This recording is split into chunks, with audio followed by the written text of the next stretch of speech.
Parfait. Merci beaucoup donc, pour cette deuxième table qui sera modérée par Michel Lelhuillier sur les risques de guerre et la capacité de construction navale.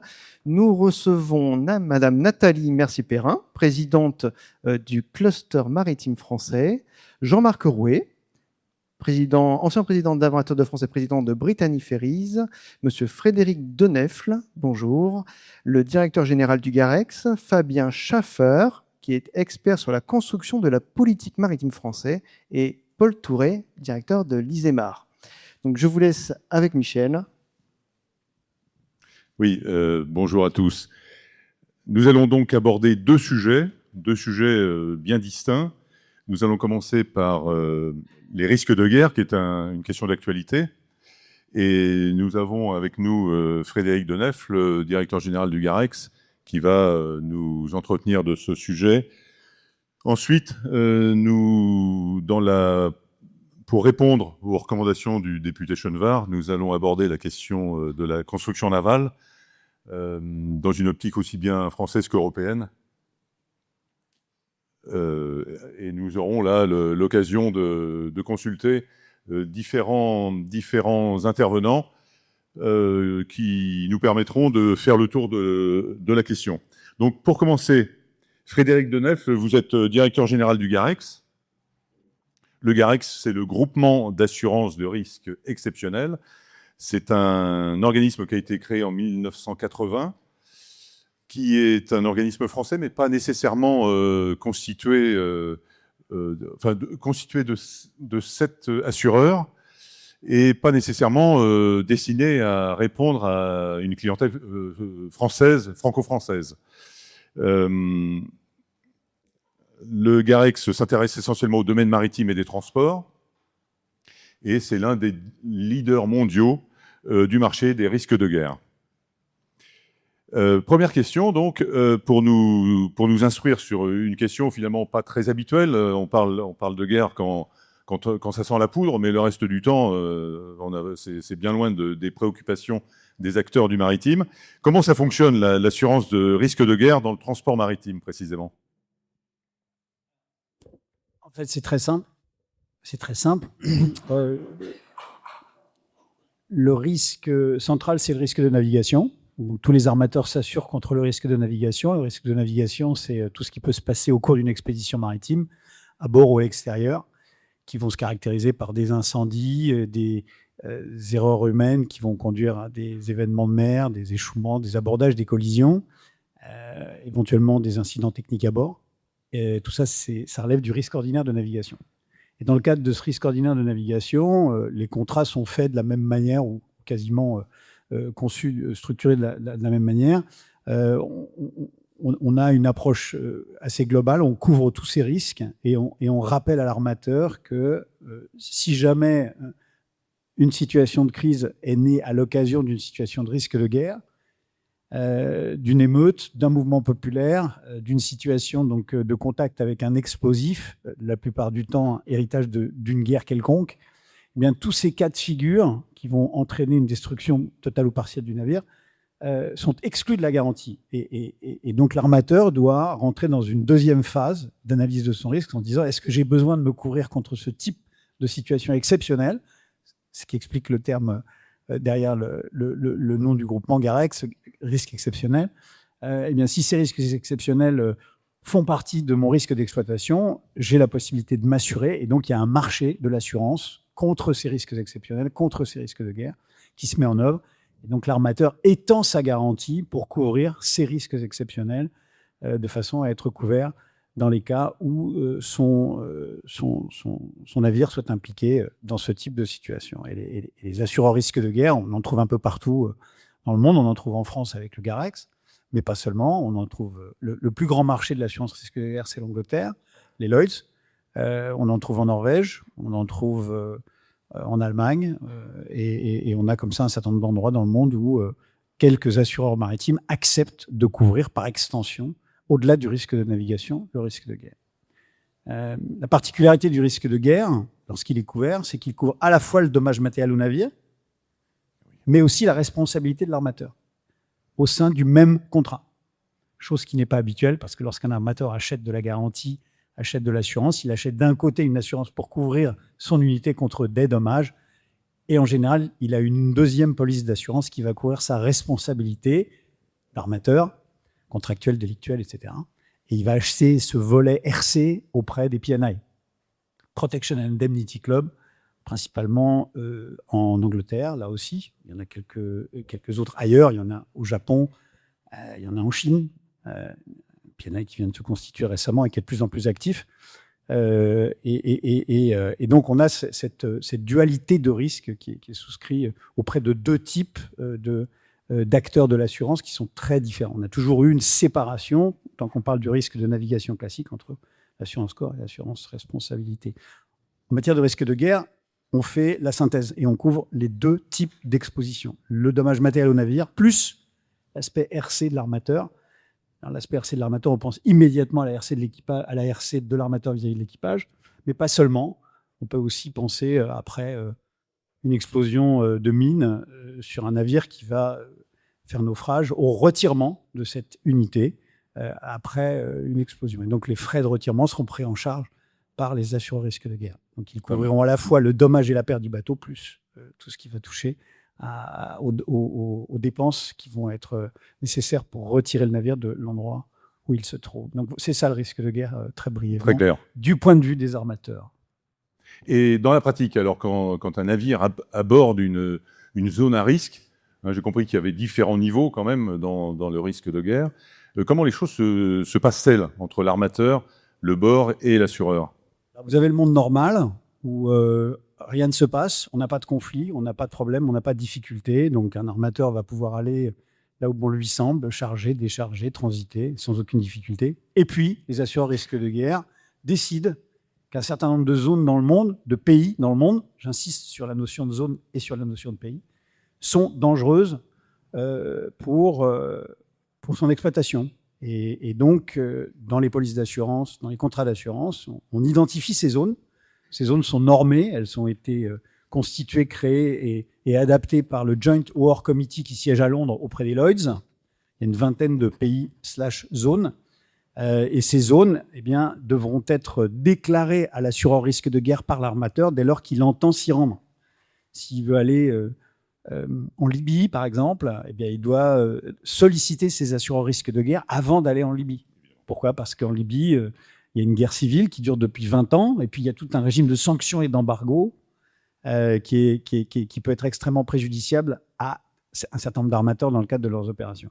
S'il veut passer par la mer Rouge, il devra solliciter ses assureurs risque de guerre avant de s'y rendre, et les assureurs risque de guerre lui diront écoutez, oui, on accepte de vous couvrir moyennant un taux spécifique, une prime spécifique, on en a beaucoup parlé dans le précédent, et moyennant des conditions spécifiques de durée, voire de mesures de prévention. C'est là où il faut saluer la Marine nationale française, s'agissant spécifiquement de la mer Rouge, qui participe depuis des années, silencieusement mais efficacement, à l'opération Aspides, et qui permet donc, avec d'autres marines nationales européennes, donc il y a une collaboration européenne qui est éprouvée sur cette zone, de prévenir un certain nombre d'attaques sur les navires marchands qui peuvent passer et qui peuvent utiliser cette zone. Donc voilà comment ça marche, un risque à deux vitesses, des zones apaisées où on ne demande rien et des zones sous tension où on exige d'être sollicité avant d'envoyer le navire dans cette zone ou dans ces pays.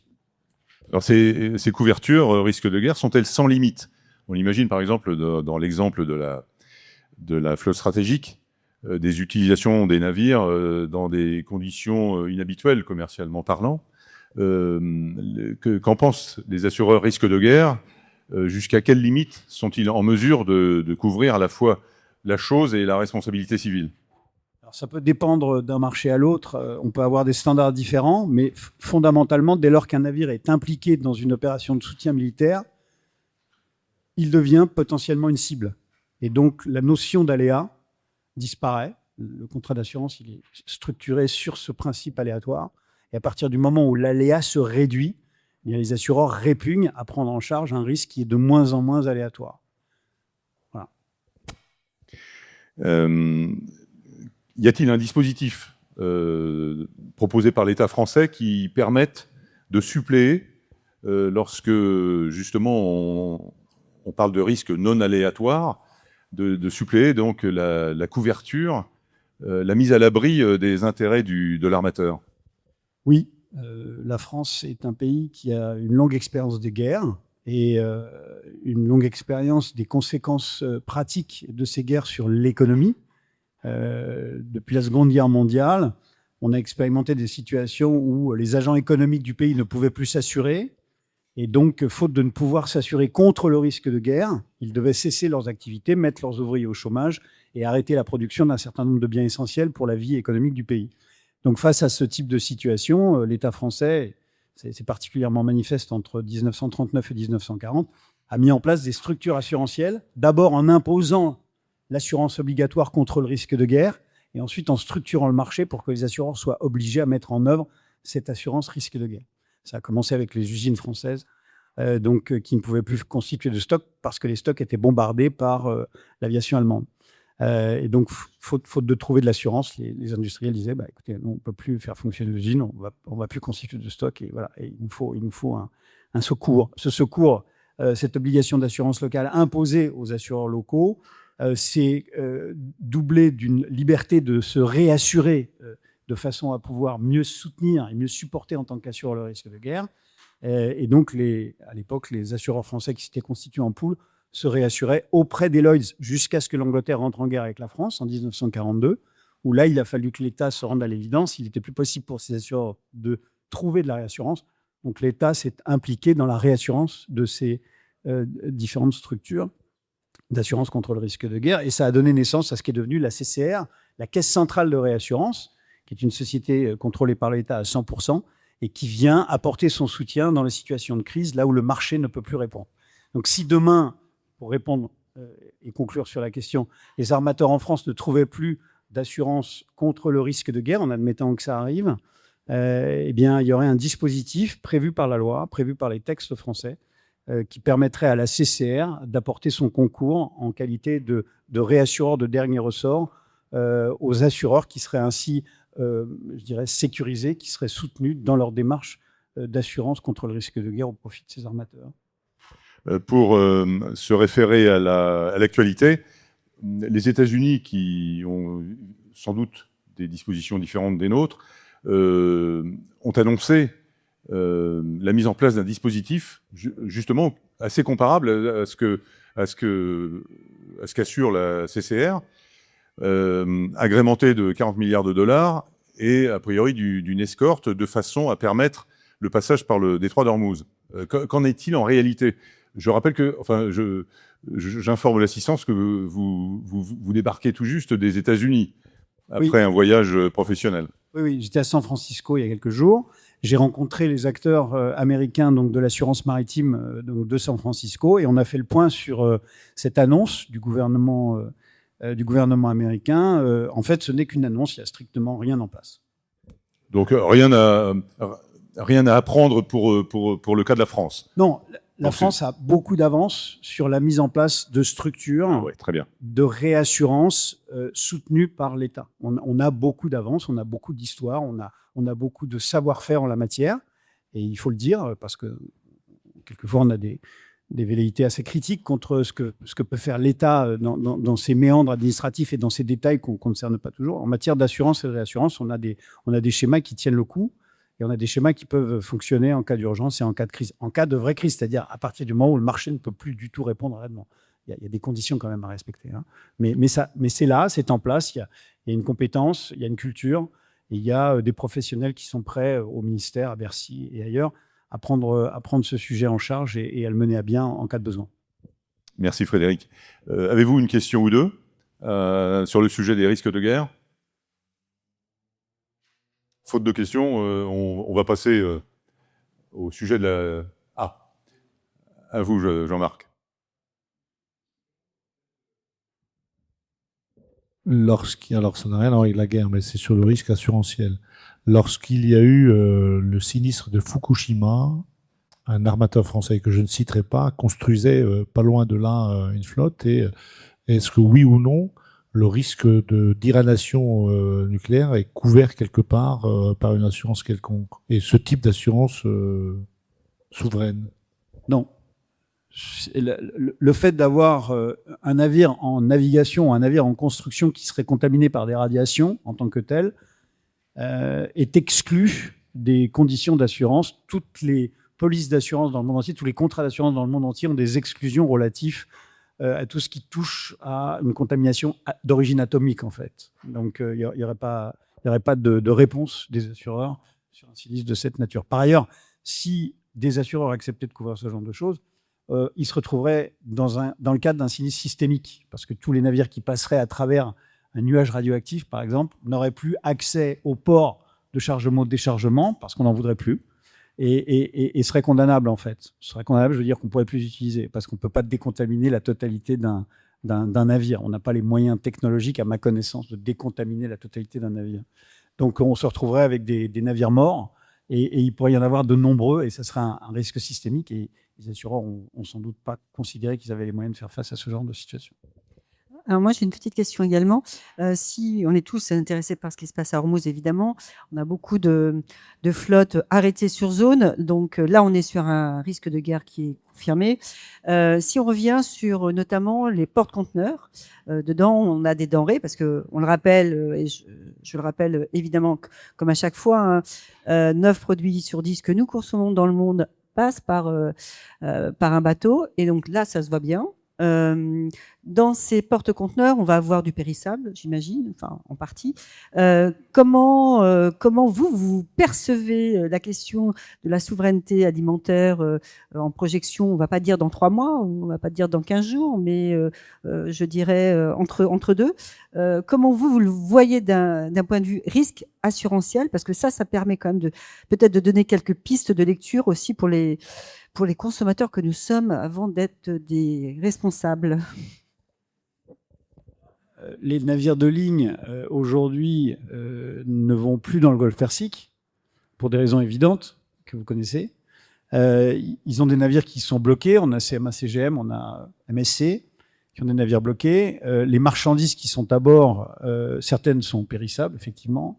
Un certain nombre de ces marchandises vont sans doute pas être livrées dans les délais prévus et vont être sans doute considérées en perte totale. Donc là, ça sera leurs assureurs marchandises, risque de guerre, si jamais ils ont souscrit cette garantie, ce qui n'est pas systématiquement le cas, qui pourront être amenés à prendre en charge la perte de la marchandise. Mais je pense que du moment que les dates de mise à la consommation sont dépassées, au niveau de la sécurité alimentaire, il n'y aura pas de loupé.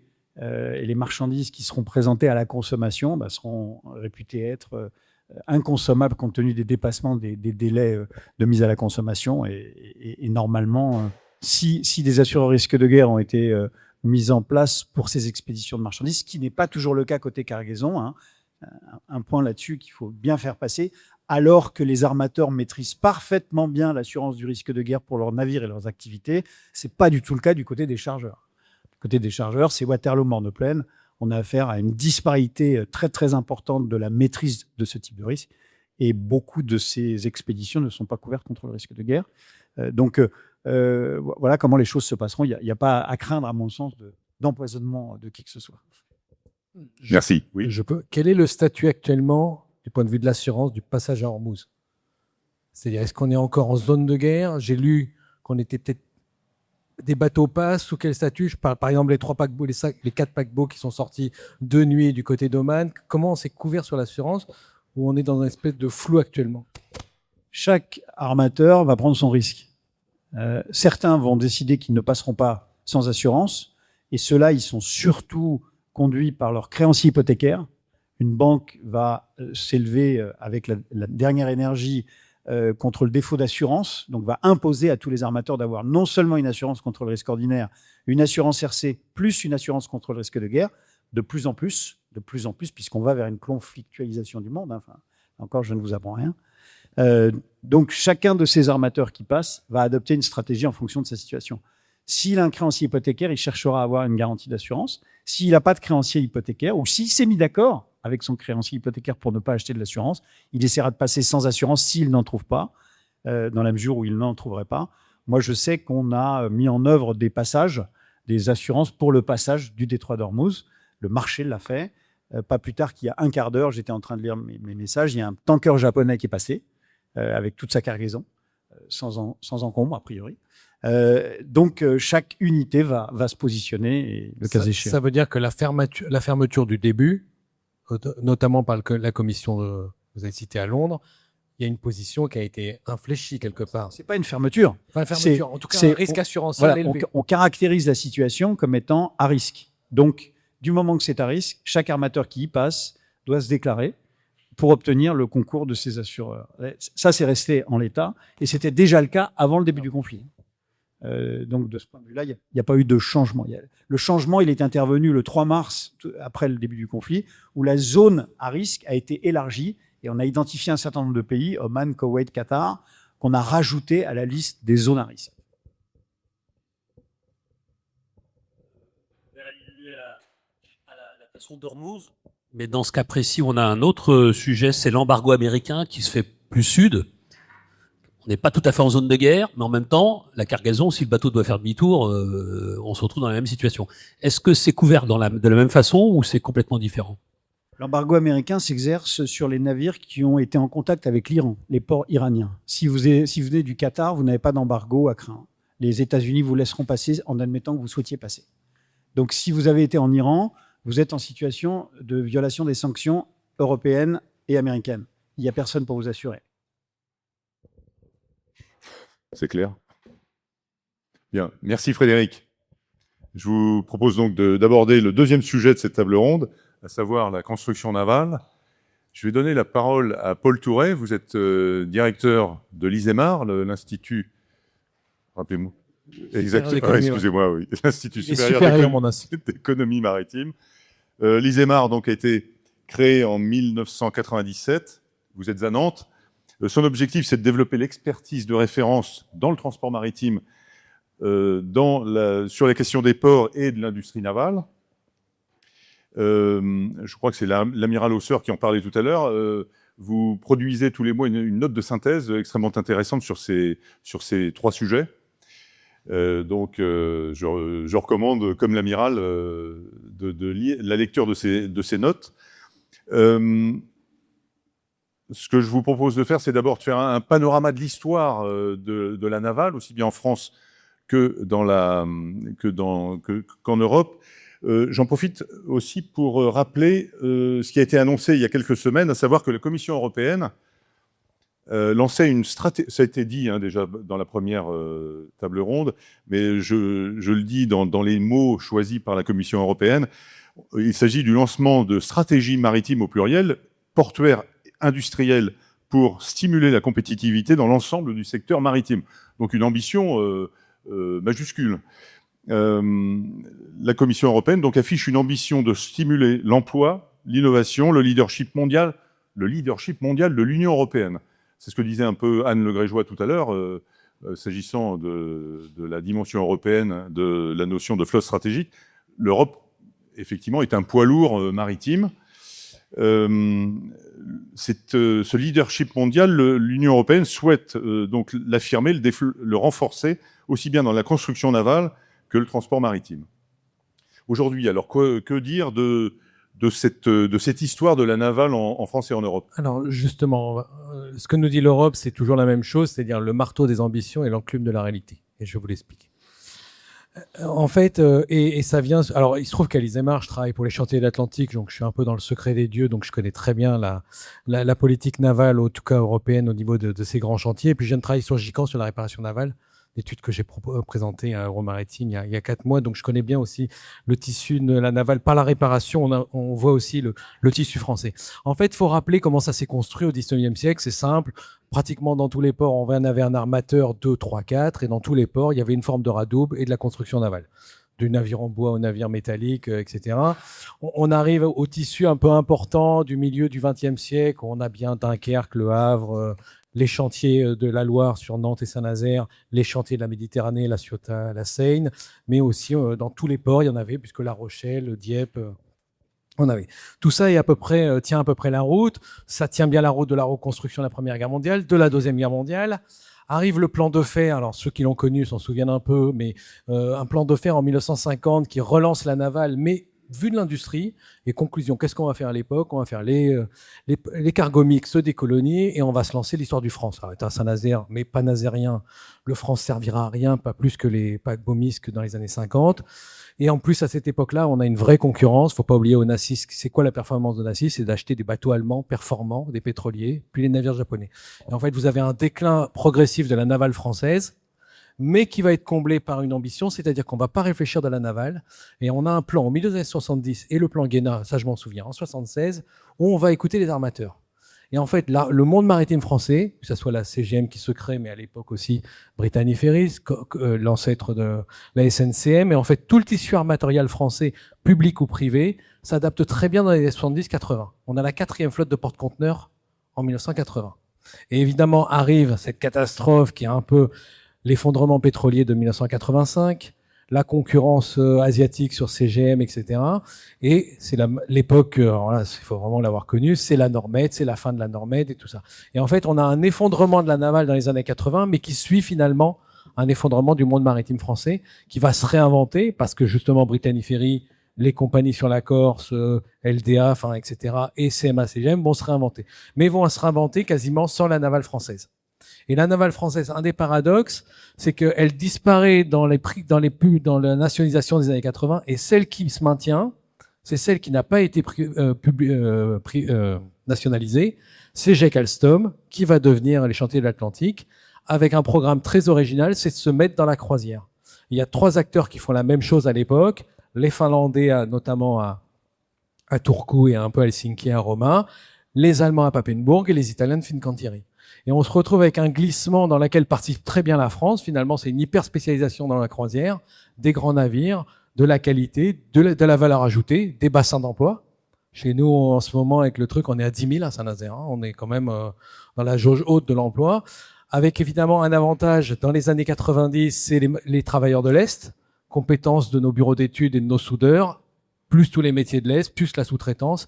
Et on arrive finalement à créer une niche particulière qui est les paquebots. Mais il ne faut pas oublier qu'à la même époque, on a un déclin européen de tout ce qui va être les autres navires. C'est-à-dire, quand je commence à l'Isémar en 2002, on fabrique encore des méthaniers à Saint-Nazaire, on fait des chimiquiers en Espagne, on fait des car-carriers en Roumanie, on fait des ferries.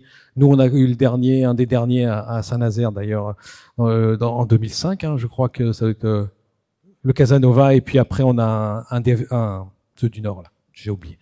Ainsi France, et en fait on voit tout un déclin. Et donc on s'aperçoit que finalement on a une industrie navale européenne qui va se maintenir par le haut dans l'hyper-qualité qui sont les très grands navires, et on perd toutes les compétences finalement dans les petits et moyens navires, et c'est un constat européen, il n'y a pas que nous, et ce constat est encore plus fort aujourd'hui. Si vous regardez le numéro spécial du Marin pour finir, celui sur la construction navale, Frédéric Auvray fait régulièrement le bilan de qui construit les ferries.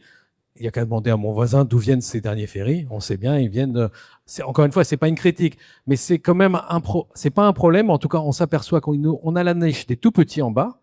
La preuve, ce sont OCA sur des navires de gris ou blanc, ou Pirio à Concarneau. Donc, partout en Europe, on arrive à maintenir finalement les petits navires de service de proximité. On a ces géants des mers et on a une espèce de trou dans la raquette qui est devenu colossal. D'un autre côté, on a les Chinois, les Turcs, et même à la rigueur les Roumains, les Polonais et les Croates sont sortis du jeu aussi. Il n'y a pas que les fameux chantiers navals européens à valeur chère qui ont été disqualifiés. C'est l'ensemble du système. Mais il y a des explications économiques derrière, et enfin tout n'est pas perdu. Alors que répondre au député Chenevard qui nous recommande de développer des capacités de construction et de réparation dans le segment des navires de 100 à 200 mètres. Alors c'est là où on commence à buter un peu dans le dur, c'est-à-dire que ce trou de la raquette, c'est pas un trou de la raquette, enfin si, c'est vraiment un trou de la raquette, parce que tout le reste, en fait notre problème c'est quand on s'est spécialisé dans les paquebots, on n'a pas perdu notre compétence navale, elle est allée ailleurs. D'abord il faut pas oublier la navale militaire. Il y a une excellente jeune femme qui m'a fait une note de synthèse il y a à peu près 1 an, je crois, sur la construction navale militaire. Parce que Fincantieri, parce que Naval Group, parce que Navantia, parce que, bon, pas les Allemands parce qu'ils sont un peu en retard, mais ils vont s'y mettre. Ça veut dire qu'on a beaucoup de compétences d'ingénieurs, de travailleurs dans ces chantiers-là, y compris avec un glissement sur le civil. Alors, intégré chez Fincantieri, un peu dual chez Naval Group, chantier de l'Atlantique, puisque vous savez que le prochain porte-avions sera fait à Saint-Nazaire. Donc, il y a déjà la navale militaire. On a parlé des paquebots. On a la réparation et la maintenance, parce que c'est un des grands constats, c'est-à-dire qu'on a perdu nos chantiers de construction, mais ces gens-là ne sont pas restés à rien faire. Et en fait, ils sont passés dans la maintenance. Je demande à mon voisin, où est-ce qu'il va faire ses bateaux? Il va les faire réparer dans un autre pays, en Pologne, pas toujours, mais à Brest, voilà. Bah alors, après, je vais revenir là-dessus. Donc, il y a la réparation navale, et la plupart des chantiers sont devenus des sites de réparation navale. D'autant plus que un certain nombre avaient été calibrés pour des très grands navires. Et on peut parler de Brest avec Damen-Brest, on peut parler de la Forme 10 à Marseille, l'ISNAV, qui est un des plus beaux chantiers européens, aujourd'hui fait faire la qualité. Donc ça veut dire que nos compétences navales, y compris nos ouvriers, ils sont dans la réparation. Troisième chose, évidemment, il y a le développement des EMR, alors qui n'est pas directement, mais ça bouffe encore de la compétence de soudeurs, etc. Alors les EMR, ça peut être les éoliennes, etc. Mais quand vous allez en Allemagne du Nord, il y a les sous-stations en Norvège, etc. Plus les navires de spécialité, ça fait que en fait, reste-t-il de la place? C'est un vrai constat. Et alors, pour vous dire, je suis intervenu devant Sea Europe il y a 2 ans à Paris pour leur dire ça. C'est-à-dire qu'en fait, comme on s'est disqualifié, on a été disqualifié sur les petits et moyens navires à cause de la concurrence asiatique et turque, on est parti de là et on a mis toute notre énergie ailleurs. Est-ce qu'on est capable de remettre de l'énergie alors que finalement, on l'a mis tout autour sauf là? Discussion dans cette réunion avec le patron de l'ISNAV, un Portugais, il m'a dit, en plus, on a un problème, c'est que les Allemands nous bouffent des salariés à 5 000 euros. Comment faire de la réparation navale, et on pourrait dire de la petite réparation navale au Pays Basque ou au Portugal, quand vos ouvriers ont des contrats à 5 000 euros, parce que les chantiers allemands ou finlandais payent plus. Sur la construction navale de paquebots, il ne faut pas oublier, tout n'est pas rose. Meyer-Werft est quand même en train de boire le bouillon, parce que c'est tout le modèle économique allemand qu'on voit dans l'automobile, il prend aussi l'eau aussi dans la navale. Les assurances du Made in Germany et de la Qualitat, Dutch Qualitat, elle prend un peu l'eau. L'État de Basse-Saxe et l'Allemagne fédérale a dû mettre dedans. Les Finlandais, vous savez qu'en plus les crédits export sont importants. Fincantieri est un peu un train fou, hein, quand on connaît un peu Fincantieri, que ce soit sur le militaire et sur le civil, ça fonce. C'est une entreprise qui a une valeur, qui a un chiffre d'affaires colossal et qui a un bénéfice quasiment très faible. Hein. Mais c'est un peu avec un risque, parce que c'est le dernier risque. C'est qu'un peu de grandes entreprises sont une espèce de mouvance publique-privée dont le modèle n'est pas assuré. Concurrence chinoise ou pas, on peut en voler. Donc voilà, c'est après la dernière, pour conclure un peu ce passage. Est-ce qu'on a le moyen aujourd'hui de faire ces petits et moyens navires des flottes stratégiques qui seront demain, ou des demandes européennes, notamment si on doit verdir, dans le cas espagnol, italien ou français, par exemple? Bon, je laisse la question ouverte. Et nous, voilà. Le député Chenevard répondra tout à l'heure. Nathalie Mercier-Perrin, vous êtes présidente depuis 2023 du cluster maritime français. Vous avez succédé à Frédéric Moncani. Le cluster maritime a 20 ans cette année, si j'ai bon souvenir. Il avait été fondé par Francis Vallat. Le CMF rassemble à peu près 500 membres qui sont d'une diversité absolue, hein, dans tous les secteurs du maritime, dans toutes les fonctions, dans tous les métiers du maritime. Sa fonction principale, c'est d'accompagner ses membres, hein, aussi bien dans le développement de leurs activités en France et à l'étranger. Dans le rapport Chenevard, alors dites-moi si on peut aborder cette question tout de suite, une question assez pointue, je veux parler de la COPAND, c'est-à-dire de la Commission permanente d'adaptation des navires de commerce aux besoins de la défense. Le député Chenevard recommandait de réactiver cette commission qui a été active il y a plusieurs décennies. En quoi le CMF peut-il contribuer à cela?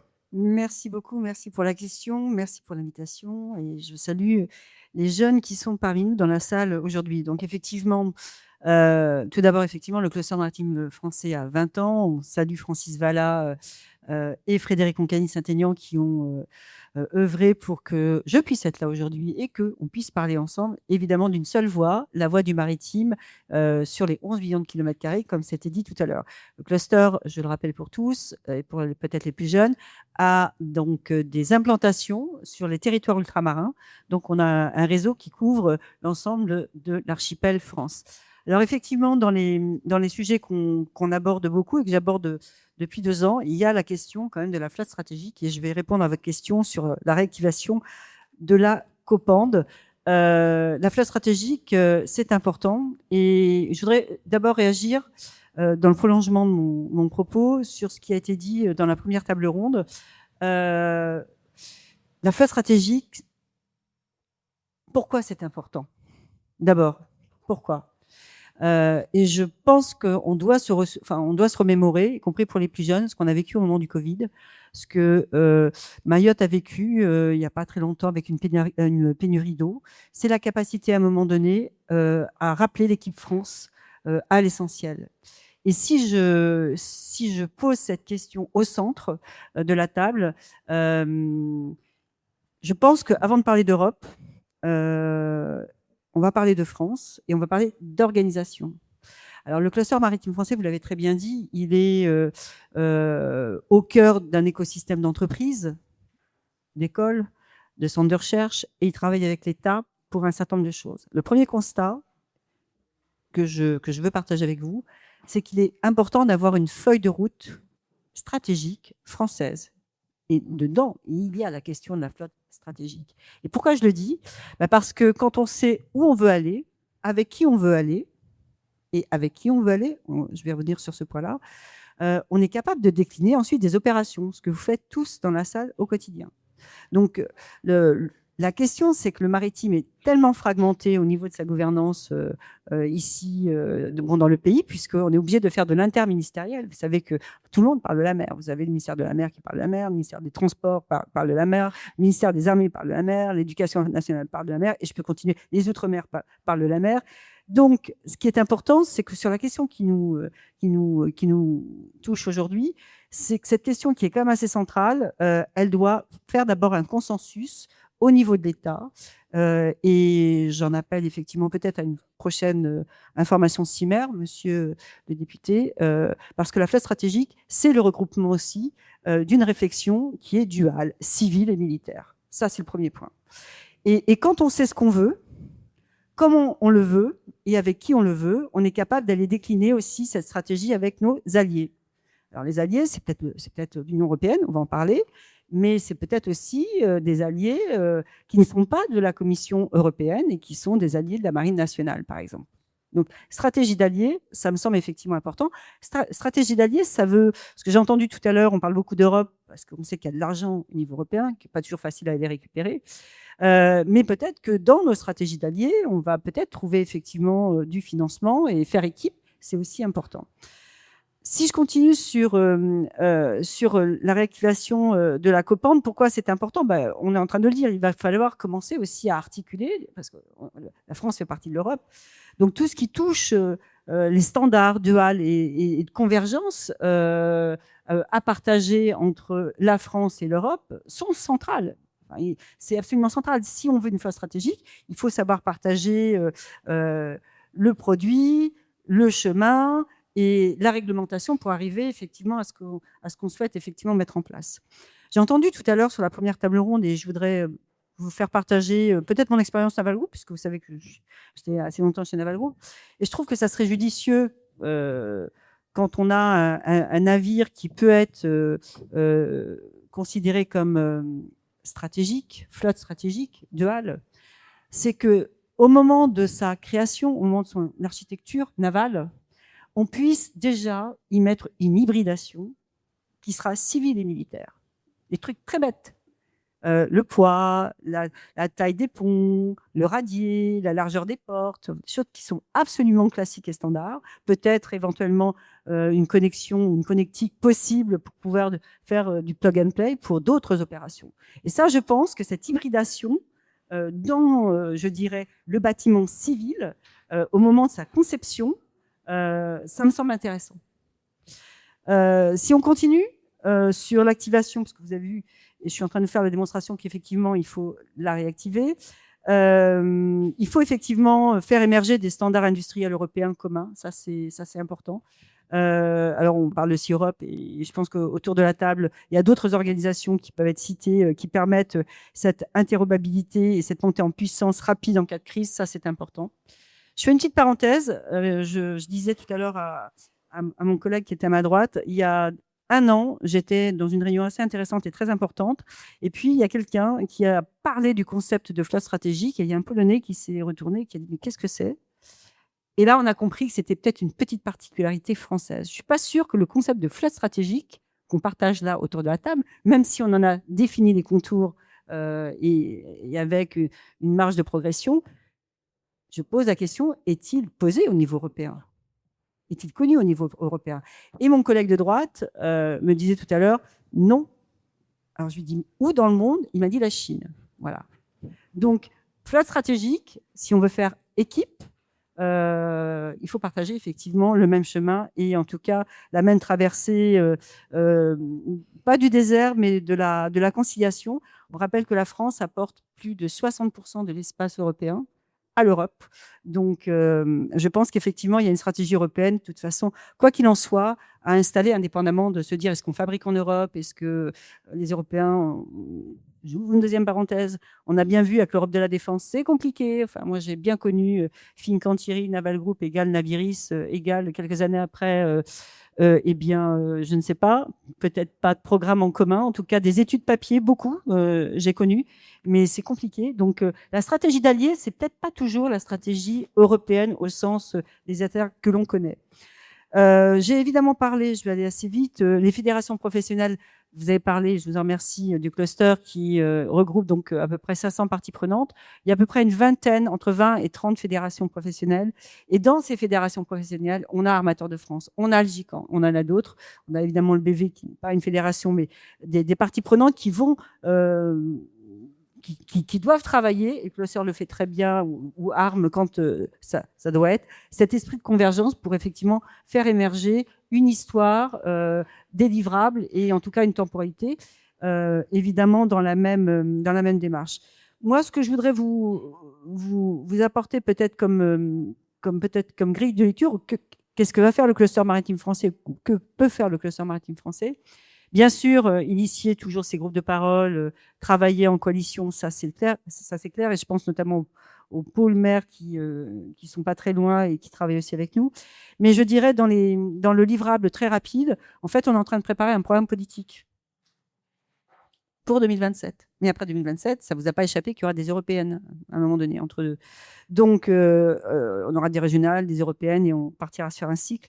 Donc, je pense que ce qui est important, c'est, j'ai parlé du CIMER tout à l'heure, alors peut-être pas le prochain, mais le suivant, mais en tout cas, pour 2027, moi, je souhaite que cette question de la flotte stratégique, et je sais que on en parle avec François et on prendra évidemment attache avec le député Chenevard, pour que dans le programme politique du cluster maritime français, cette question de la flotte stratégique soit pas posée, mais soit précisée, c'est-à-dire avec le choix des alliés, le choix de la communication qu'on doit faire au niveau européen et de faire équipe entre privé et public pour ensuite installer cette stratégie auprès d'alliés, qu'ils soient européens ou non européens. Alors, vous allez me dire quels sont les alliés non européens. Je ne vous répondrai pas complètement à la question parce que je me retournerai bien vers le chef d'état-major de la marine et de lui dire, monsieur le chef d'état-major, quand vous rentrez en opération, ce qui se passe actuellement à Ormuz, où sont vos alliés? Qui sont vos alliés? Il me le dira d'une manière très discrète. Et je pense que c'est avec cela que l'on doit travailler, évidemment, puisqu'on ne peut pas tirer, je dirais, de manière dissymétrique, mais bon, le faire d'une manière extrêmement coordonnée entre le civil et le privé. Donc, pour terminer mon propos, je voudrais aussi saluer le MICA Center. Je terminerai par ça parce que c'est vraiment la conjonction entre civil, militaire, et entre, je dirais, ce qui nous occupe aujourd'hui, en cas d'opération, comment armer une flotte stratégique. Avec ce que je viens de vous dire, j'espère vous avoir donné quelques petites clés et de vous avoir fait comprendre que le cluster maritime français est très sensibilisé sur cette question, très mobilisé, et à titre personnel en particulier. Voilà. Merci Madame la Présidente. On aurait pu parler d'Aspides s'agissant de l'échange que vous envisagiez avec le chef d'état-major. Et puis, je voulais préciser que la Marine nationale est membre du cluster maritime. Absolument. Alors, merci de préciser. D'ailleurs, pour la petite anecdote, on va rendre comme ça absolument à Francis, qui aurait pu être dans la salle. Il y a 20 ans, Francis Vallat est allé voir la Marine nationale en disant il faut créer le club des marins, entre autres. Et un des premiers adhérents qui a accepté donc de rentrer, c'est la Marine nationale, ce qui n'était pas évident, parce qu'il y a 20 ans, créer un cluster, c'était compliqué. Demander à la Marine nationale d'y être intégrée, ça n'a pas été simple. Et on remercie l'ensemble de l'état-major donc de l'époque qui a pu faire que ça soit fait. Et ça n'a jamais cessé. Donc, on est évidemment aux côtés de la Marine nationale. Merci. Merci de ces précisions. Jean-Marc Rouet, on ne vous présente plus. Vous êtes quand même le président, vous l'avez mentionné tout à l'heure, le président de la commission Sûreté-Sécurité des armateurs de France. Pour reparler de Brittany Ferries, pour repartir des origines, la compagnie a été fondée en 1972 par Alexis Gourvenec. C'est toujours une compagnie d'agriculteurs, non 75% du capital est détenu par les actionnaires de la création, c'est-à-dire les coopératives agricoles qui sont essentiellement 3, la CICA de Saint-Paul, dont je suis adhérent en tant que paysan. CICA Saint-Paul-de-Léon. Oui, les maraîchers d'Armor qui ont changé de nom, ça s'appelait l'UCPT avant, maraîchers d'Armor, et Terre de Saint-Malo, les 3 principales. Et puis les 4 CCI bretonnes, puisque les 4 CCI des départements sont aussi actionnaires. Et donc je le dis, 75%. Et il n'y a pas d'actifs publics du tout, parce qu'il y a souvent une confusion entre ce que j'ai raconté tout à l'heure sur le portage de la flotte, où par contre les acteurs publics sont actionnaires des sociétés communes avec Brittany Ferries, mais pas à l'intérieur de Brittany Ferries. Donc c'est 100% privé. Après, il y a une liste longue comme le bras que le président Gourvenec a été chercher de soutien financier, riches ou moins riches, qui sont actionnaires de 10 actions à quelques milliers. Mais 75% des actionnaires historiques, et vous le savez, donc je le répète, 13% les CCI, donc je l'ai dit, et 12% CMA-CGM. Oui, bien noté. Depuis 2021. Donc Brittany Ferries est toujours Brittany Ferries depuis plus de 50 ans. Oui. Il y a juste une chose qu'on a fait, c'est qu'on a commencé à coloniser la Normandie. Mais ça, ne le dites pas, et puis personne n'aura rien vu. Pour parler de construction navale, vous êtes invité à cette table ronde justement pour ce sujet. Je mentionne la livraison de 2 bateaux récents, le Guillaume de Normandie. Oui, je voulais parler de ces 2 bateaux. Mais il y en a bien d'autres. Vous avez un programme de construction neuve en cours. Ils sont livrés. Les 5 sont livrés. Il n'y a rien en commande. Ah, il n'y a rien en commande, d'accord. Quels sont pour les 5 navires la localisation des chantiers navals? La Chine, chez le chantier de Weihai en Chine. Alors, c'est assez particulier. Ne pas oublier que dans le projet de renouvellement de flotte, je suis en train de me rappeler. En 2012, on lance une conversion de 3 de nos plus récents navires, le Pont-Aven, le Mont-Saint-Michel et l'Armorique, pour convertir la motorisation au GNL et non plus au fioul lourd ou au gasoil.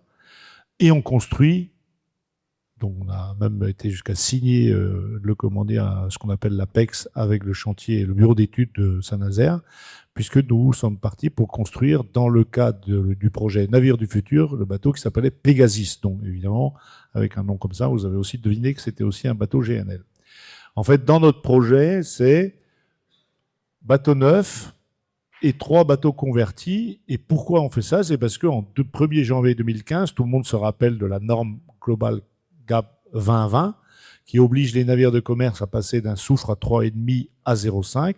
Mais en fait, la Manche, la mer du Nord et la Baltique passent au régime du 0,1%, pas du 0,5%, dès le 1er janvier 2015. C'est la fameuse première zone CK européenne. Je sais qu'on en parle pour la Méditerranée.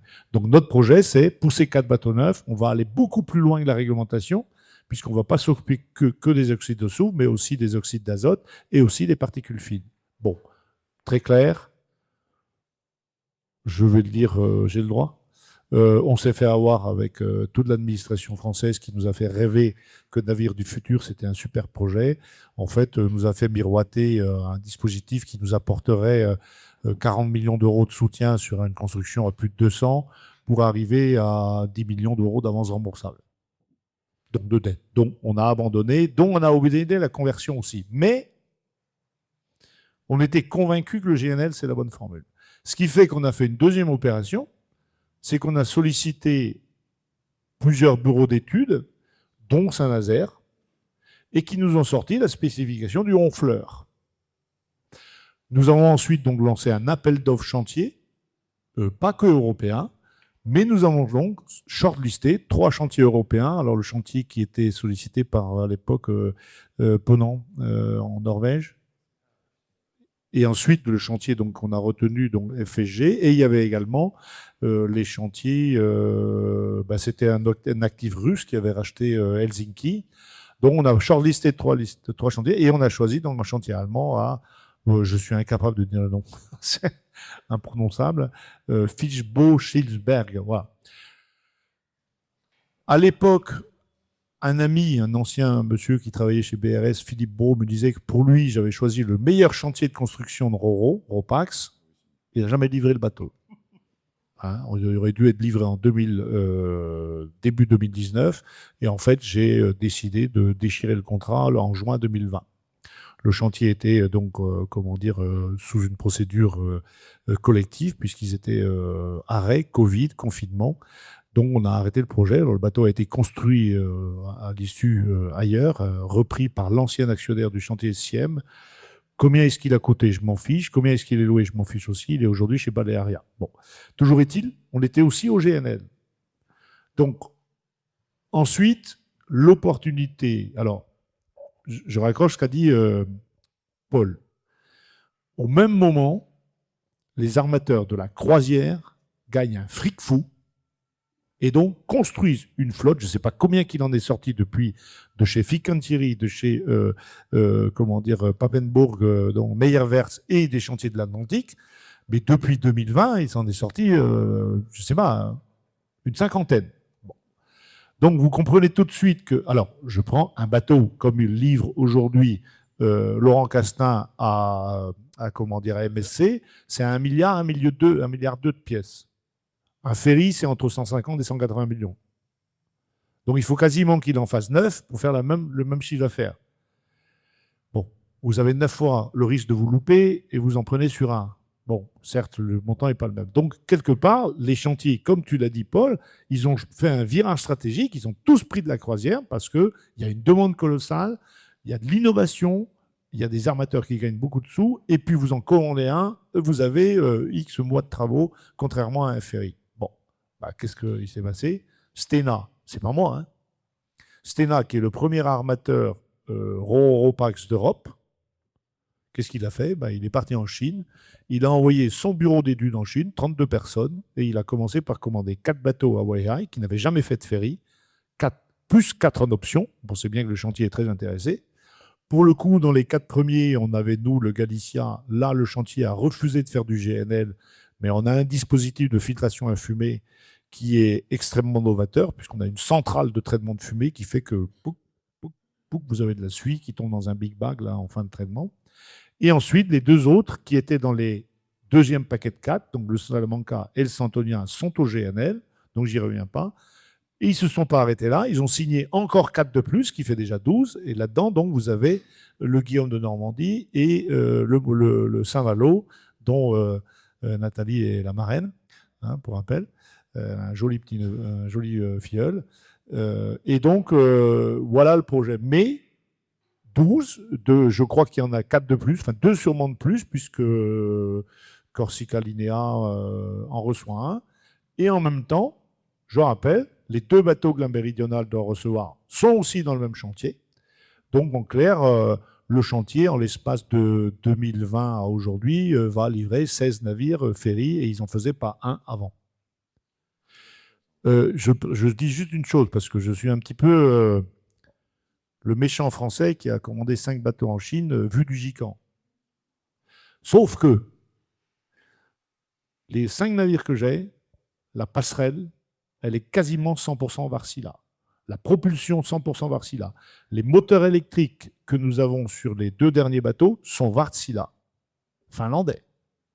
Je n'ai pas un équipementier français sur les 16 navires construits à Waiai. Les Européens y sont, mais les Français y sont pas. C'est pas ma faute. Bon.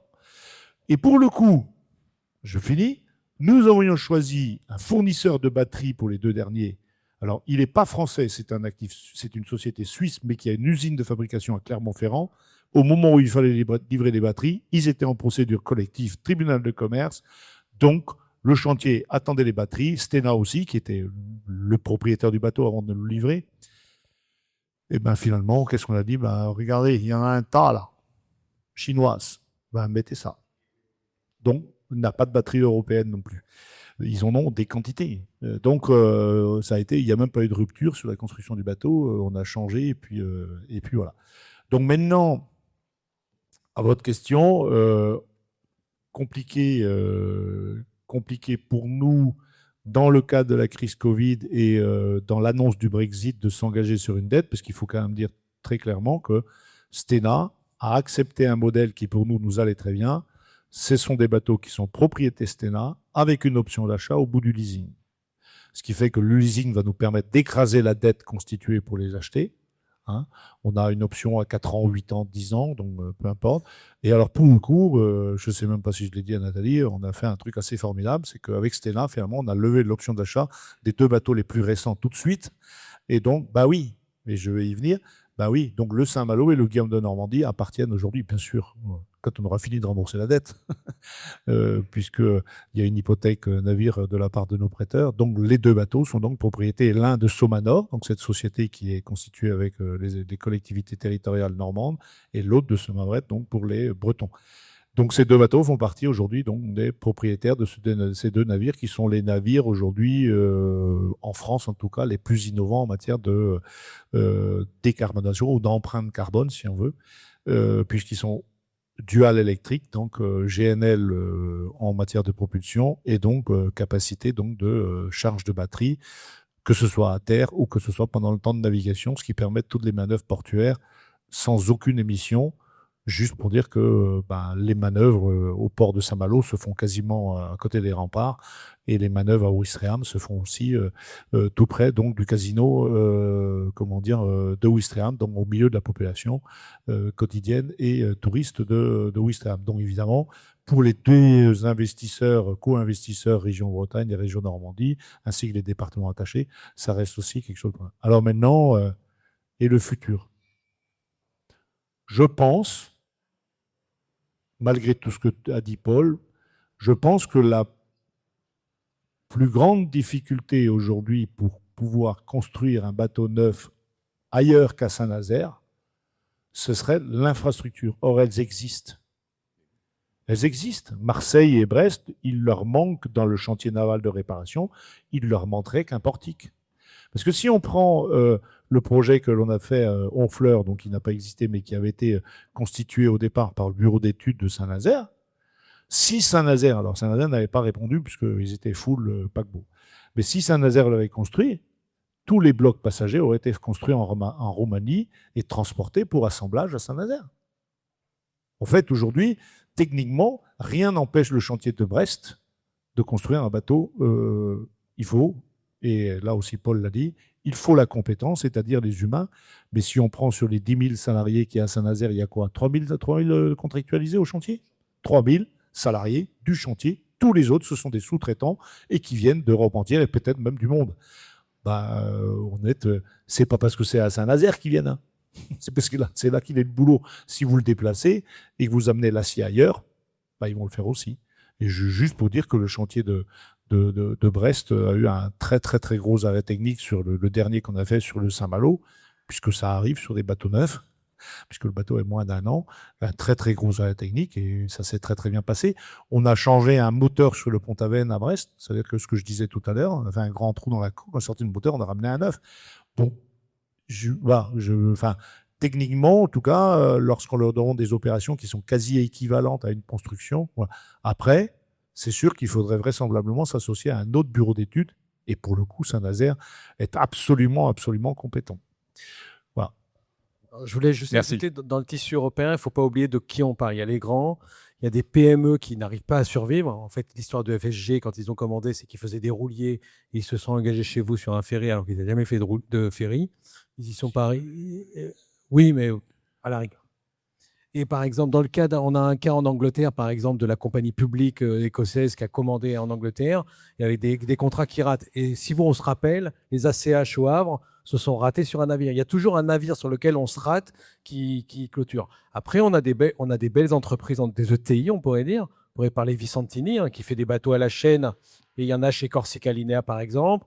On a les chantiers de Roma. Voilà, on peut avoir des choses. Mais c'est vrai que quand on regarde en Croatie, quand on regarde en Roumanie, voilà, en fait, on a l'infra aujourd'hui, on a les compétences, comme j'ai dit, qui sont dissipées dans toute une industrie mécanique de la mer à l'échelle européenne. Maintenant, est-ce qu'on peut remettre en jonction nos infras avec les portiques qui existent, encore une fois, avec les compétences sur des projets de navires moyens? Peut-être qu'il faudrait une vraie politique publique européenne, mais alors ça voudrait dire peut-être faire comme les Américains, c'est-à-dire qu'on refuse les bateaux chinois seraient surtaxés, etc. Enfin, je n'ai pas dit qu'il fallait le faire, mais on pourrait avoir une mesure protectionniste pour envisager quelque chose.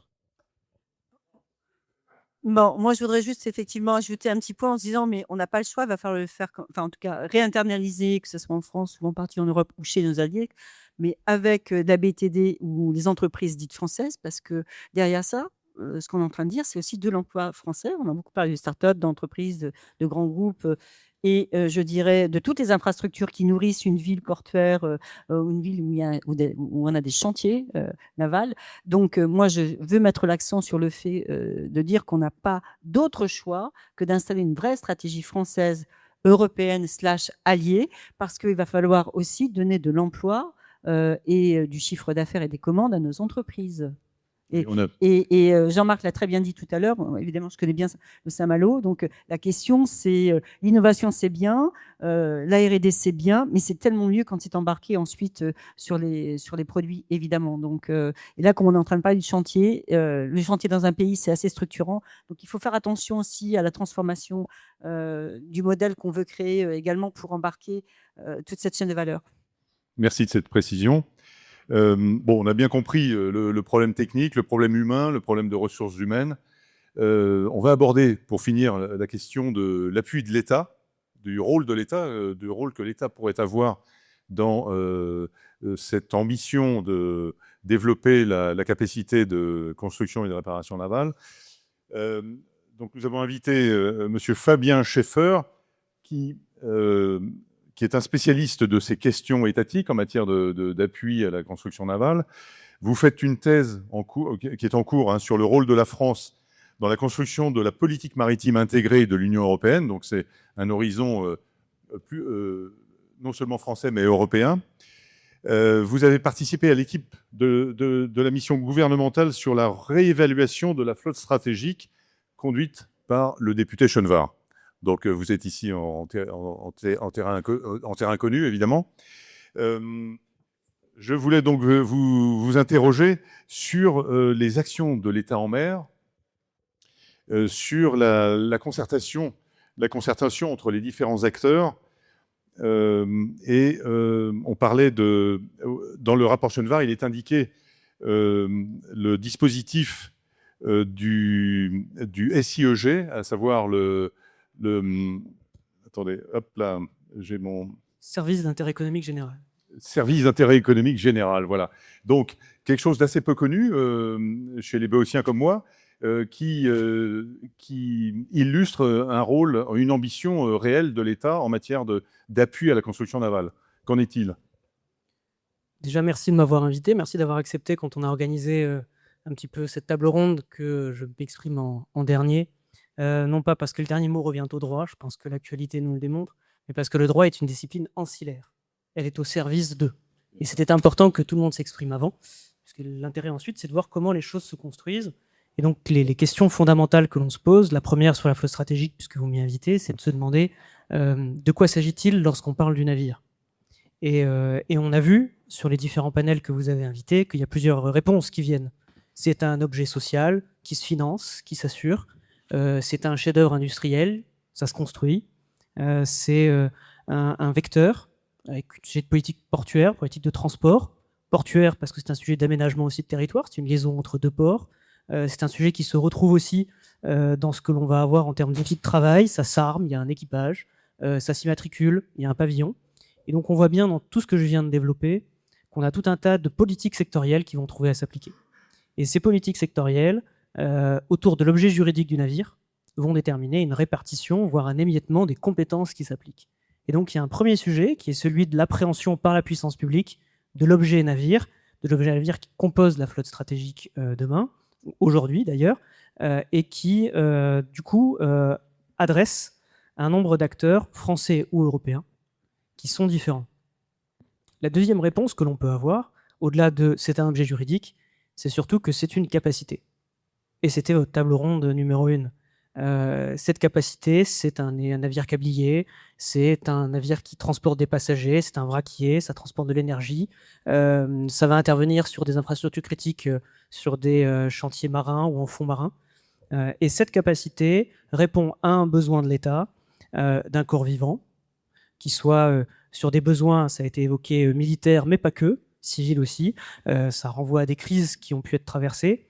Et ces besoins, ces secteurs de capacité sont à la fois ce dont j'ai besoin, bien sûr, réflexion France, étatique, mais ce que d'autres compétiteurs peuvent avoir, c'est ce dont je souhaite priver l'adversaire de demain, ou le compétiteur de demain. Et d'ailleurs, lors de la mission gouvernementale, l'actualité était la réquisition par un chantier chinois d'un câblier européen qui avait été commandé et qui n'a pas été livré.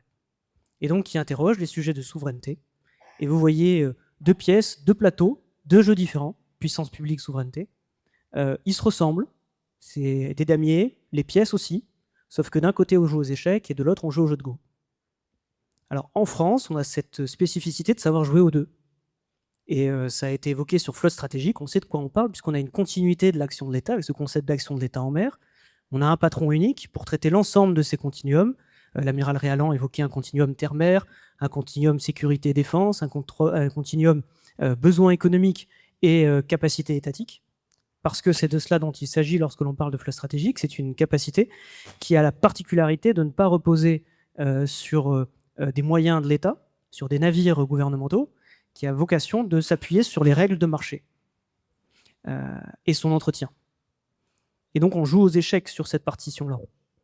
Mais on a la capacité de pouvoir intervenir, et ce qui a bien été vu, c'est qu'on sait faire. Le droit n'est pas en retard là-dessus.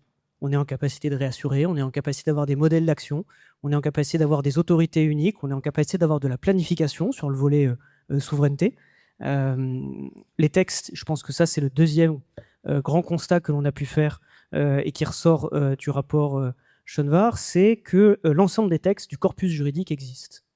Alors, sur le volet capacitaire, il y a le décret de 2024 qui est venu établir une liste de capacités. En termes de gouvernance étatique, vous avez notamment la Conférence nationale maritime qui s'est réunie, qui était prévue par la lettre du décret de compétences de 96. Donc vous voyez que dans cette capacité à déterminer des compétences et des acteurs, y compris en interministériel, la France a pu prévoir et a su prévoir. L'enjeu, à mon sens, et qu'on retrouve d'ailleurs sur le secteur de la construction navale, c'est que la petite nouveauté, c'est que l'Union européenne sait parfaitement jouer aux échecs. Premier marché économique mondial. Depuis l'arrêt Kramer de la Cour de justice de l'Union européenne, les compétences des États font pont à la compétence de l'Union européenne en mer, donc premier espace maritime mondial. Pour autant, ce n'est pas qu'elle ne sait pas le faire, mais elle n'a pas la compétence pour jouer au jeu de Go. Et en face de nous, d'un point de vue continental, on a d'autres puissances régionales, étatiques, qui sont en capacité de jouer sur les 2 plateaux en même temps. Et vous avez cité la Chine d'ailleurs. Et donc là, l'enjeu inédit, depuis les crises que l'on a vécues et qui se vivent d'un point de vue juridique sur l'organisation de ce concept, c'est la capacité, depuis la construction européenne, à être capable de jouer simultanément, ou en tout cas avec une même intelligence au niveau de la planification et de l'activation des outils, sur un plateau où on joue aux échecs et un plateau où on joue au Go. Bien, merci pour ces images tout à fait éclairantes. On parlait de basculement entre temps de paix et temps de crise.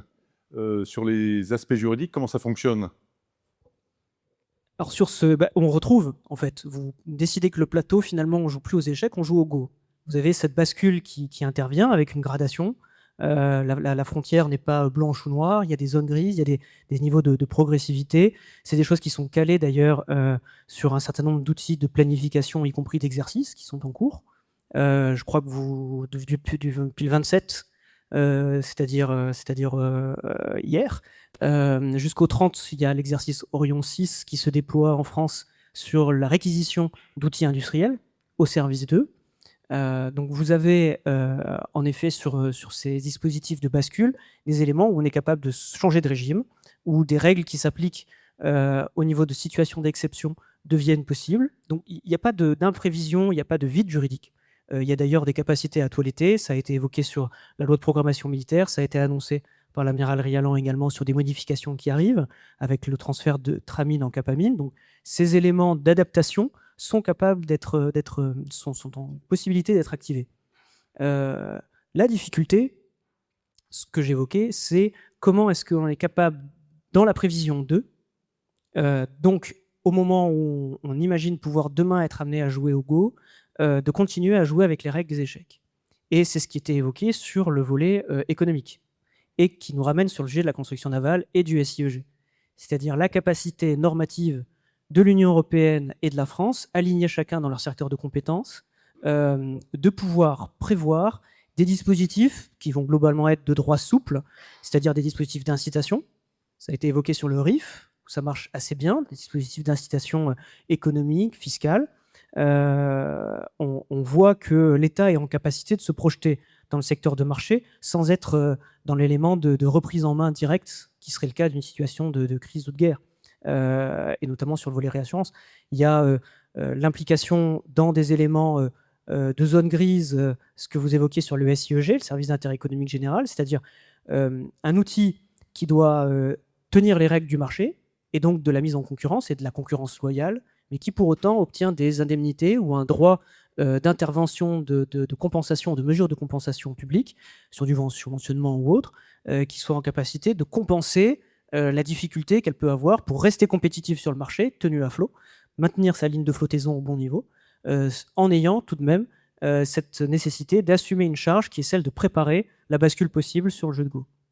Le deuxième sujet, c'est la capacité aussi de l'État d'intervenir en direct. Vous avez vu avec notamment l'Agence des participations de l'État, cette capacité à rentrer dans le marché, à pouvoir prendre des parts dans les capitaux, voire à racheter, ça a été vu avec ASN, des capacités qui sont considérées comme essentielles, bien qu'elles ne soient pas complètement nationalisées ou qu'elles ne soient pas extraites des jeux de marché. Un stade encore supplémentaire dans les mesures de protection, mais là on sort du droit souple, on rentre dans un droit beaucoup plus dur, un droit prescriptif, c'est notre capacité à protéger le marché d'une part. Et là encore, on a des outils qui datent. Loi de blocage, c'est 1968, je crois. C'est-à-dire la capacité à protéger à la fois la fuite d'informations, ça renvoie, je pense, à la Copande, et à la capacité à fermer un marché sur des informations, sur du secret industriel ou sur des cahiers des charges qui ne sont pas censés sortir ou appartenir à d'autres États que des États France ou Europe. Voire à intervenir des interventions en capital qui supposent ensuite de déployer un certain nombre d'outils, BPI et autres, pour maintenir des mêmes niveaux. Donc les règles de financement qui étaient expliquées, la garantie projet stratégique qui a notamment été évoquée au titre de la mission gouvernementale. Et la dernière étape de ce droit dur, c'est d'anticiper ce que serait cette bascule, ce que j'évoquais en ouverture, c'est-à-dire des éléments de l'ordre de la réquisition, ou des éléments de l'ordre de planifier ou d'anticiper un mode de réquisition qui n'est pas forcément militaire, qui est un mode de réquisition qui tient de la crise et qui doit d'abord passer par une étape de négociation. Et donc, c'est d'anticiper ces temps incompressibles, si jamais ils n'ont pas été prévus en amont, qui sont le temps de la négociation avant de pouvoir enclencher de la réquisition. Et ça repose sur des accords. C'est des éléments qui peuvent se retrouver. Et donc, c'est sur l'ensemble de ce panel que l'État peut agir, et que l'État peut, et c'est ce que vous voyez dans les éléments de stratégie qui sont annoncés, je crois que ça a été évoqué sur la réforme de la refonte de la stratégie portuaire, la refonte de la stratégie de l'industrie navale, en lien avec des rapports et des demandes de contributions qui sont demandées par la Commission européenne, c'est cette possibilité, au-delà de produire de la littérature administrative, comme ça pouvait être pensé, et de joie solitaire de la part des juristes de se repaître de ce genre de doctrine, c'est surtout d'être capable d'aligner un certain nombre d'acteurs qui, à un moment, vont sortir, opérateurs juridiques, qui vont sortir de leur champ de compétences parce qu'on arrive sur des éléments de recouvrement, et qui vont pouvoir contractualiser ces stratégies-là en indiquant que certes, le transport est une compétence européenne, certes, le marché intérieur est une compétence européenne, on évoquait le RIF et quelle est la nationalité de l'équipage, certes, l'environnement est une compétence européenne, pour autant, un certain nombre d'autres compétences restent françaises. C'est un tout de parler de politique maritime, c'est pour ça qu'on parle de politique maritime intégrée. Et donc, en alignant ces visions stratégiques-là, nous sommes en capacité de contractualiser une approche de compétences qui respecte l'ensemble. C'est notre capacité à construire, ou en tout cas à essayer de trouver des voies inédites, comme je l'évoquais, depuis la construction européenne et cet enchevêtrement de compétences-là. Merci. Merci pour nous avoir éclairé sur le rôle de l'État et la dimension européenne. On a donc, au cours de cette table ronde, évoqué les atouts et les faiblesses en matière d'assurance et de construction navale. Est-ce que vous avez des questions avant qu'on poursuive un programme chargé? Oui, très rapide. Ma question est pour Paul Touré. Vous avez évoqué très rapidement notre expertise sur les méthaniers. Or, à une époque, ça a été quand même un grand espoir français. Il en est tout de même resté GTT. Et GTT, c'est quand même une sorte de miracle français, puisqu'aujourd'hui, quand on construit des méthaniers en Asie, c'est sur la base d'un process GTT. Pourquoi je parle de ça? Parce que cette association, on peut la projeter dans l'avenir. On a une expertise en France qu'on va essayer de ne pas laisser tomber, qui est l'expertise nucléaire. Pourquoi demain non plus ne pas imaginer, ne pas nous imaginer en motoriste, entre guillemets, nucléaire sur du SMR, avec une association coq qui serait éventuellement d'ailleurs. Ce que je veux dire par là, c'est que ces quelques pépites, c'est des exemples, peuvent créer des sortes à la fois de complémentarité, d'association, mais aussi presque de bras de levier par rapport à d'autres constructeurs. En fait, ça pose une vraie question. Alors, je renvoie toujours sur des notes de synthèse parce que ça me permet de fixer mon idée. Je pense que c'était il y a 2 ans, c'était qui possède les industries maritimes. Et je m'étais amusé justement à dire qui possède l'industrie pétrolière, chimique, automobile ou les grands groupes de négoce. Et en fait, il y a un héritage européen, c'est le transport maritime et les industries mécaniques de la mer, et pas forcément la construction navale. Il y a évidemment la construction navale, mais en face de moi, là-bas, j'ai un simulateur Wärtsilä et Jean-Marc a parlé de Wärtsilä. Il y a effectivement GTT sur les cuves. Et en fait, il y a tout un écosystème. Aujourd'hui, on parle d'électricité. Je fais la publicité. On fait un forum qui s'appelle Électricité maritime à Saint-Nazaire avec EDF le 16 juin. On voit aussi qu'il y a des compétences dans l'électricité. Alors, pas forcément de fabriquer les batteries, mais on a Alpha Laval, on a ABB, enfin on a tout. Et c'est ça qu'on oublie un peu. C'est pour ça qu'une vraie question sur les stratégiques, en fait, qu'est-ce qui est stratégique? Est-ce que c'est de construire les bateaux ou d'avoir les compétences mécaniques, industrielles, de mettre les éléments? Comme on l'a dit, aujourd'hui, comme d'habitude, je parle en escalier, mais vous voyez le projet Vista du bateau chinois, le fameux paquebot chinois. Au départ, il y a 95% des produits qui viennent de l'extérieur. Le but des Chinois, c'est de remonter la chaîne de valeur. Et il la remonte lentement, parce que sur le deuxième, ça n'y est pas encore. Donc c'est pour ça que c'est une vraie question. Qu'est-ce qui est stratégique? Et ça renvoie sur le débat de ce matin. J'ai écrit, compris dans Jeune Marine, est-ce que c'est les armateurs qui sont stratégiques? Est-ce que c'est les marins qui sont stratégiques? Est-ce que c'est les boîtes en fer qui flottent qui sont stratégiques? Peut-être que c'est pas les boîtes en fer. Peut-être que c'est les marins de l'ENSEM et les entreprises. Et que les navires doivent s'adapter aux deux. C'est pour ça qu'il faut peut-être avoir une vision plus, j'allais dire holistique, en tout cas plus générale, de savoir, oui, il faut que les Finlandais fassent survivre Wärtsilä, et peut-être Turku. Les deux c'est mieux. Mais voilà, c'est pour ça que GTT, effectivement, a surfé sur la vague du paquebot, du méthanier, y compris quand il faut faire de la maintenance de méthanier, on l'a fait en Europe parce que c'est GTT, ou alors on les fait avec GTT, quand c'est, y compris à la forme 10 pour parler d'ici. Donc c'est un peu un ensemble, pas une vision. En fait, il ne faut pas avoir une vision en silo, il faut avoir une sorte de silo, mais qui communique avec des tubes. Merci. C'est ma conclusion. Merci bien. Nous allons passer donc aux interventions de nos derniers invités, le député Schoenvar et l'amiral Hauser. Écoutez, merci de m'avoir convié et très honoré de clôturer cette journée avec le député Schoenvar qui est à l'origine de tous ces travaux sur les flottes stratégiques. La première idée, j'ai quelques points que je vais dérouler avec vous. La première idée générale, c'est un mixed feeling, donc un sentiment partagé, voilà, en bon français. À la fois, je trouve que c'est très réconfortant de voir tout ce qui a été fait depuis, j'ai compris, 2016, le déclic, mais en fait, vraiment, on sent bien qu'il y a une accélération dans les dernières années.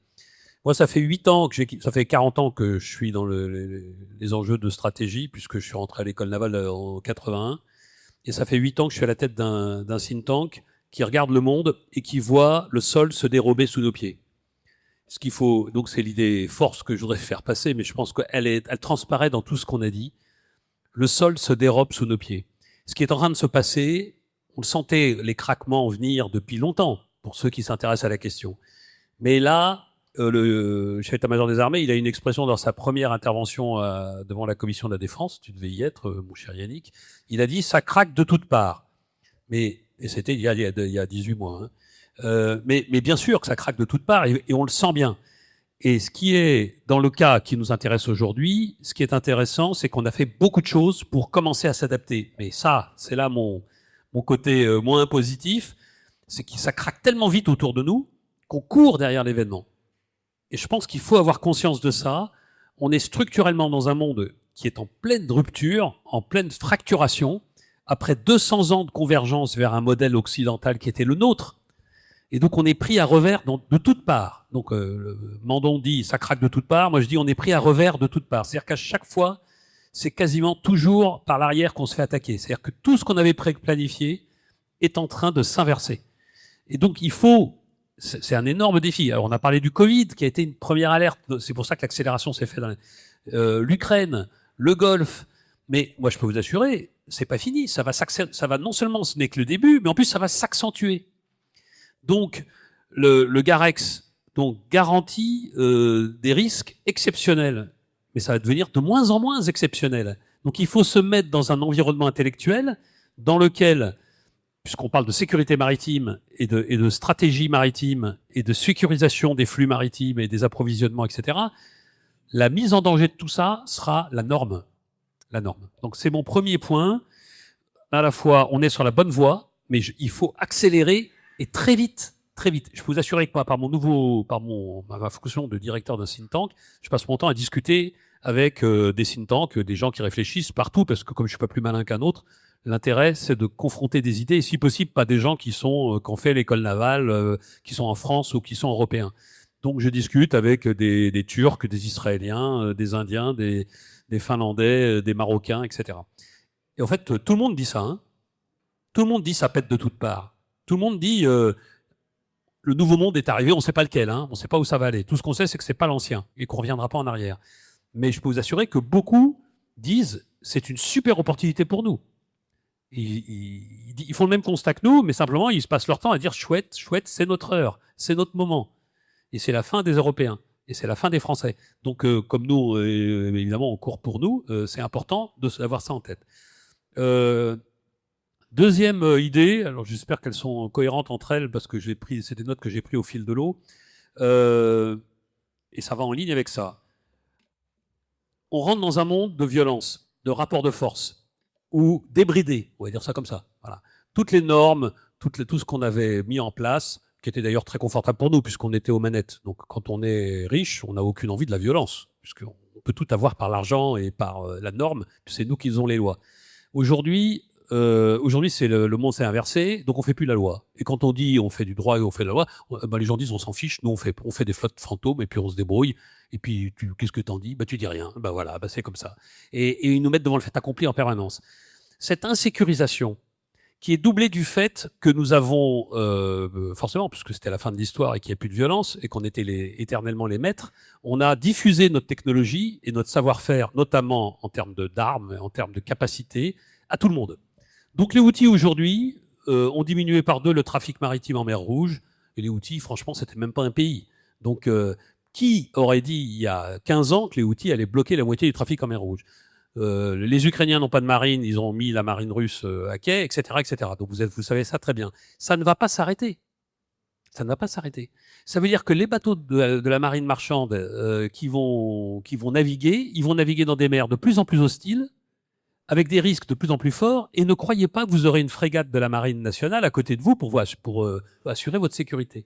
Donc, ça veut dire que la prise de risque la notion de prise de risque, la sécurisation, non pas pour être dans un monde sans risque, parce que ça c'est fini. C'est fini. On retourne dans un monde normal où le risque est permanent et on va devoir en permanence évaluer le risque.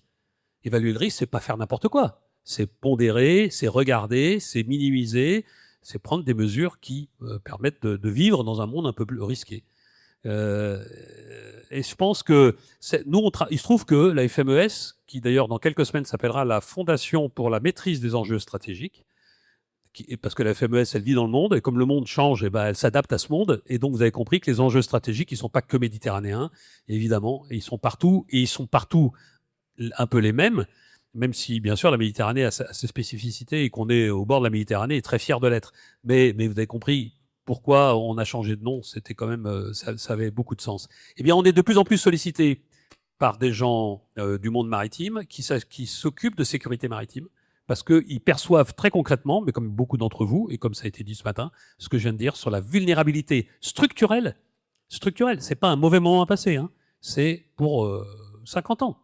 On est parti, comme ça, et c'est une bascule historique. Le troisième point, et ça va enfoncer le clou, mais un peu différemment, c'est on peut avoir tendance, et quelquefois dans les débats, de dire, bon voilà, en temps de guerre, on prépare une flotte stratégique pour le temps de guerre, voilà, avec des règles pour le temps de guerre. Et puis bon, maintenant, on a bien préparé nos plans, on peut continuer à vaquer dans le temps de paix, et puis le jour où on est en temps de guerre, on a nos plans. Bon, évidemment, c'est pas comme ça que ça va se passer. Le temps de guerre, il est déjà à présent. Et la nature de la guerre, la modalité de la guerre évolue.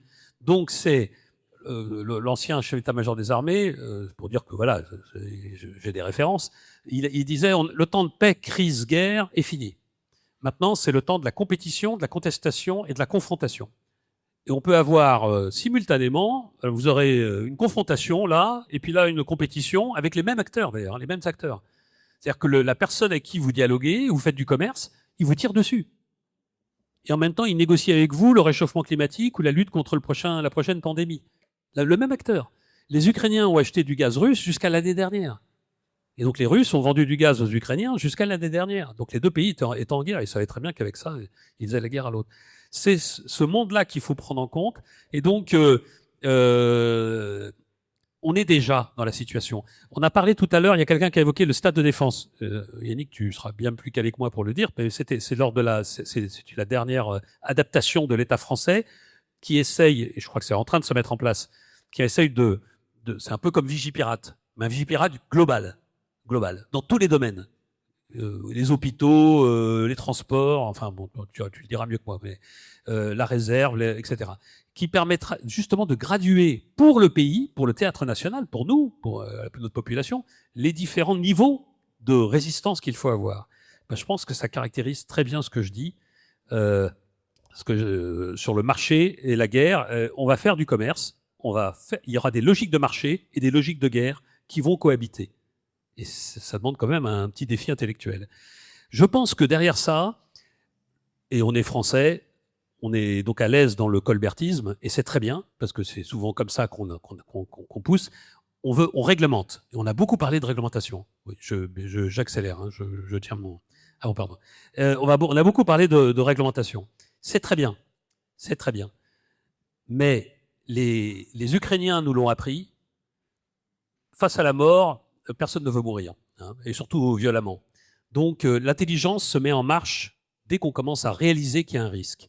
Donc toute l'astuce, c'est de réglementer par des cadres, parce que l'État est là pour ça. C'est sa mission numéro 1, assurer la sécurité de l'État. C'est De Gaulle qui le disait.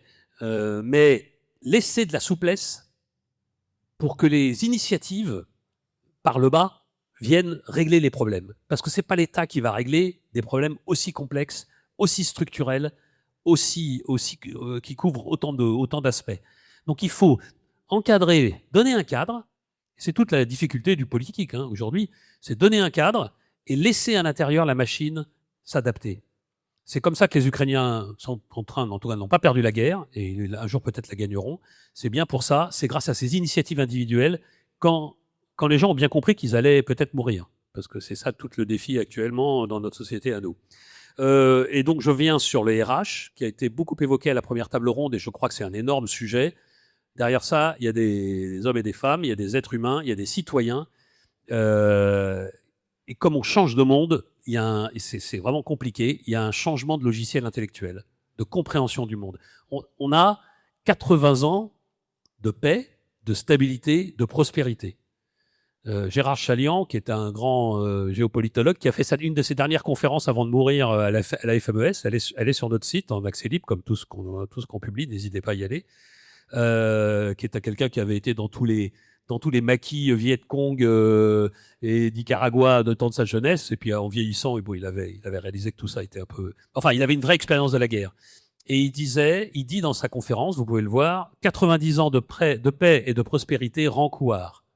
Bon, c'est un peu dur à entendre, c'est pas complètement faux. Et au-delà de rendre couard, ça rend un peu paresseux, ça rend un peu inconséquent, voilà. Vous avez compris que, et dans le monde dans lequel nous entrons, si on est peureux, paresseux, idiot, inconséquent, on va mourir. Voilà, on est des cibles. Donc il y a un vrai débat intellectuel, et derrière ça, tout le sujet des réserves, tout le sujet qu'on a évoqué entre les liens entre la défense, le commerce, les marins de la marine marchande, les marins de la marine nationale, etc. Pensez à des pays qui sont en guerre comme l'Ukraine, pensez à Israël, à Finlande, Taïwan, regardez comment ils s'organisent, regardez toute la société se met en ordre de bataille, et c'est ça qui gagne les guerres, hein, et c'est comme ça qu'on rebondit. Un mot sur la souveraineté et l'Europe. On a toujours tendance à opposer le souverainisme et l'Europe. Alors bon, ça me semble un peu court, mais c'est normal, hein, c'est un débat tout à fait pertinent. Or, quand on est dans un monde qui se fracture, où la notion d'identité revient, la notion de nation revient, d'État revient partout, de façon beaucoup plus forte qu'on n'imaginait, le projet européen est mal à l'aise là-dedans. On le voit bien. Et c'était sous-jacent de plein de débats. Et les Allemands courent pour les Allemands, les Italiens pour l'Italie, etc., etc. Et personne ne veut être le dindon de la farce, le dernier à courir en collectif alors que tout le monde rapatrie ses billes. C'est un débat normal. Moi, ça me choque pas dans cette situation. Mais on sait aussi que face aux gros prédateurs mondiaux qui sont en train de se lâcher complètement et qui libèrent leurs coups, qui lâchent leurs coups, hein, donc ça va faire très très mal. On est plus fort, ça a été dit plusieurs fois, on est plus fort à 27, à 500 millions qu'à 60 millions. C'est vrai aussi. Donc il faut repenser le projet européen, et la FMES s'y attache. On a lancé un observatoire sur le sujet, pour sortir de ce débat souverainisme versus européanisme ou fédéralisme, pas comme vous voulez, pour essayer de repenser le modèle politique pour l'environnement qui est aujourd'hui. En fait, si Schuman et Monnet vivaient aujourd'hui et construiraient l'Europe, ils ne construiraient probablement pas la même Europe, parce que l'environnement a totalement changé depuis les années 40. Voilà. Et enfin, dernier point, le droit. On est dans une période où le droit, c'est la norme, c'est la règle du jeu. Elle a été faite par les Occidentaux depuis 80 ans. Comme ce monde se désoccidentalise, se déseuropéanise, même les Américains se déseuropéanisent. Donc, vous voyez, cette norme, elle est remise en cause tous les jours. Tous les jours. C'est le droit de la guerre, c'est le droit du commerce, c'est le droit maritime. Dans l'indifférence générale. C'est pas personne ne se pose la question de savoir si le droit est enfreint dans le Golfe, en mer de Chine du Sud, ou en Ukraine, ou en Palestine. C'est pas le sujet. Alors si, ça peut être un sujet militant. On instrumentalise ça pour porter des coups dans la guerre de l'information à l'adversaire. Mais au fond, tout le monde s'en fout. C'est pas le sujet. Donc, quand on est dans un monde où le droit explose à ce point-là, il faut d'abord se poser la question de ce qu'on fait, de ce qu'on veut faire et de ce qu'on ne veut pas faire. Il faut recréer du droit.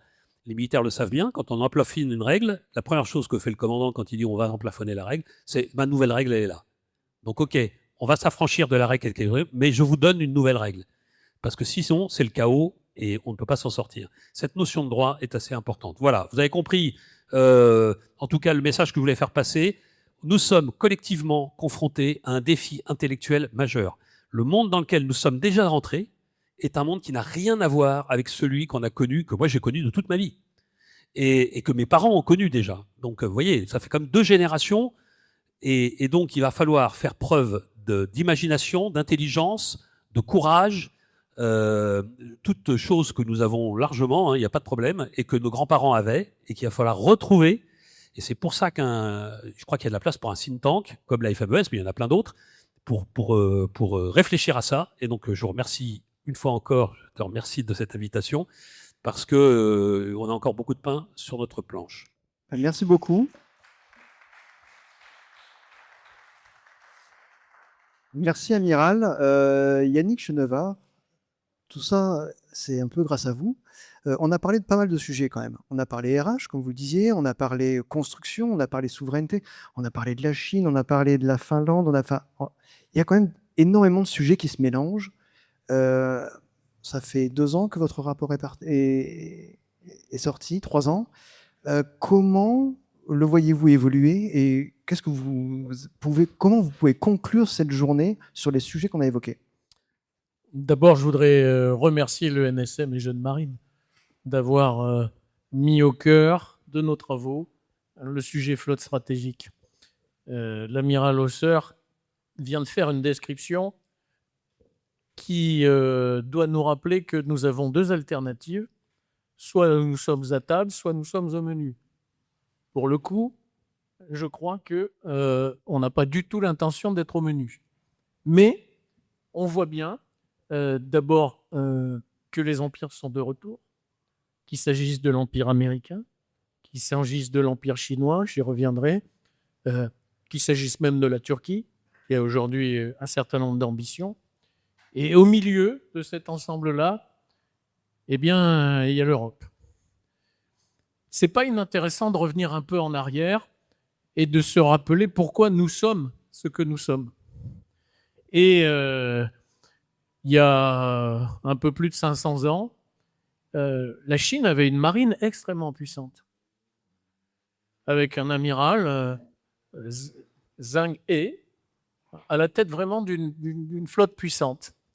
Les Chinois ont décidé de brûler leurs vaisseaux, se sont repliés sur eux-mêmes, ont tracé des canaux à l'intérieur de la Chine pour assurer la distribution et le fonctionnement de la Chine, se sont refermés, c'est devenu l'empire du milieu. Et qu'est-ce qui s'est passé pendant ce temps-là?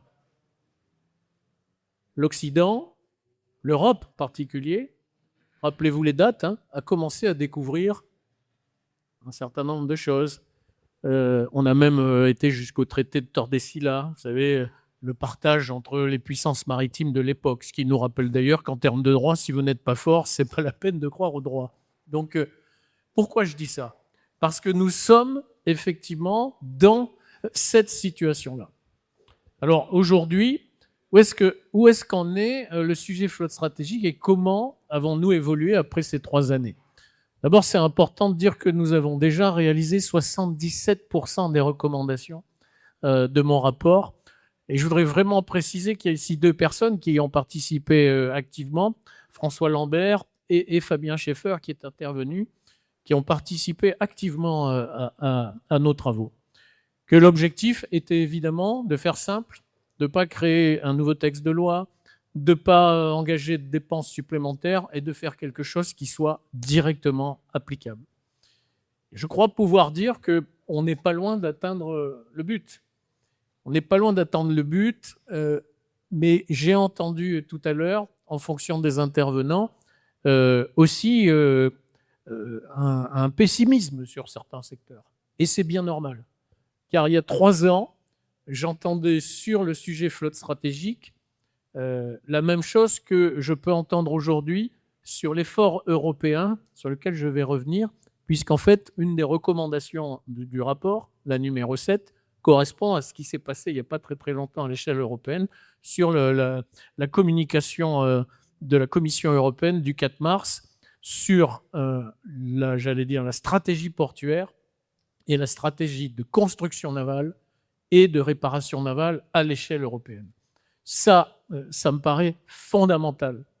Et donc je suis, moi, évidemment, beaucoup plus optimiste parce que je vois d'où nous venons.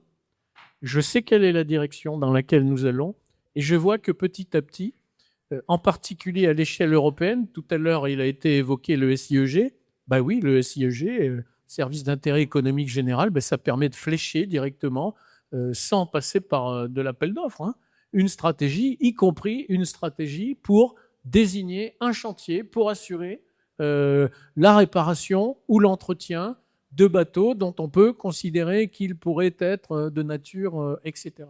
C'est important d'intégrer ces paramètres. Deuxième élément, c'est qu'on a bien pris conscience, tous, qu'on fabrique quasiment plus de bateaux civils de 100 à 200 mètres en France. C'est d'ailleurs presque le cas en Europe aussi. On fait du bateau militaire, on fait de l'excellent bateau militaire, mais sur le civil de 100 à 200 mètres, ça a été d'ailleurs rappelé. Et j'allais dire, à un moment donné, si vous ne pouvez pas le faire chez vous, ben vous allez le faire ailleurs. Donc c'est quand même un sujet. Et la stratégie qui a été annoncée par l'Union européenne, elle a ceci d'intéressant, c'est que l'Union européenne a vécu un virage. Il y a 3 ans, l'Europe interdisait l'investissement dans tout ce qui touchait à l'armement. Il y a 3 ans seulement. 3 ans. Il y a 3 ans, on ne connaissait pas l'organisation EDIP, qui permet de faire de l'investissement, de l'achat d'armement, avec une obligation d'avoir 60% d'armement européen. Il y a 3 ans, on n'avait pas ReArm Europe, qui aujourd'hui s'appelle Readiness, 800 milliards d'euros, dont une part, c'est pour ça que je reviens au sujet construction, réparation navale et stratégie portuaire, parce qu'il ne faut absolument pas oublier que les ports font partie intégrante de la stratégie, de la flotte stratégique. Considérez que le port, qui est quand même le point de départ et le point d'arrivée du commerce, n'a pas une importance stratégique, c'est faire une énorme erreur. Et donc, il faut absolument, à la fois, on a eu l'occasion d'en parler plusieurs fois d'ailleurs, y compris parce que il y a des attaques cyber structurées, parce qu'en fait, si vous bloquez les ports et si derrière vos infrastructures ferroviaires et routières sont neutralisées, eh ben, vous pouvez très bien avoir transporté par la mer ce dont vous avez besoin, mais vous ne pourrez pas le dispatcher. Donc en réalité, il y a évidemment le sujet flotte stratégique, ce qui flotte globalement, ce qui permet que cela flotte, et puis il y a aussi la partie portuaire qu'il ne faut surtout pas négliger. Et dans cet ensemble-là, la Commission, donc la communication de la Commission, a ouvert un espace que personne ne pouvait imaginer il y a encore 3 ans. Ces 800 milliards et ce fléchage, ils ont quel objectif? Et je vais simplement faire une petite incise sur ce qui se passe actuellement aux États-Unis. Aux États-Unis, en 1920, vous le savez tous, il est mis en place le Jones Act. Quel était l'objectif? L'objectif consistait surtout à avoir des équipages américains, une construction navale américaine et imposer en fait un pavillon américain pour tous les bateaux qui transitaient d'un port américain à un autre port américain. Le résultat, c'est que ça a permis la création des pavillons de complaisance, que derrière, on a, et on le voit bien, un effondrement de la capacité de construction navale aux États-Unis. On le voit y compris d'ailleurs dans le secteur de la défense. Les retards sur un certain nombre de bâtiments de combat, le fait que les États-Unis, aujourd'hui, dans la construction navale, ne comptent pour rien, ne comptent vraiment pour rien. Et qu'est-ce qu'ils ont fait récemment? C'est quand même la preuve qu'à un moment donné, il y a une prise de conscience de la puissance de la construction navale, mais je pourrais y revenir. Ils ont suspendu pour 60 jours le Jones Act. Ils ont renouvelé la suspension pour 90 jours, hier ou avant-hier. C'est la démonstration, à un moment donné, que les États-Unis, il faut toujours les mettre face à la Chine, que les États-Unis ont bien compris à quel point la maîtrise de la construction, de la réparation navale était fondamentale. C'est notre cas aussi. Mais c'est notre cas. Les États-Unis sont dans la même situation que nous, mais nous, on sait qu'on a un besoin de main-d'œuvre d'à peu près 30 000 personnes à recruter dans les 10 ans qui viennent sur la construction et la réparation navale, et qu'il y a à peu près 10 000 emplois nouveaux dans ces 30 000.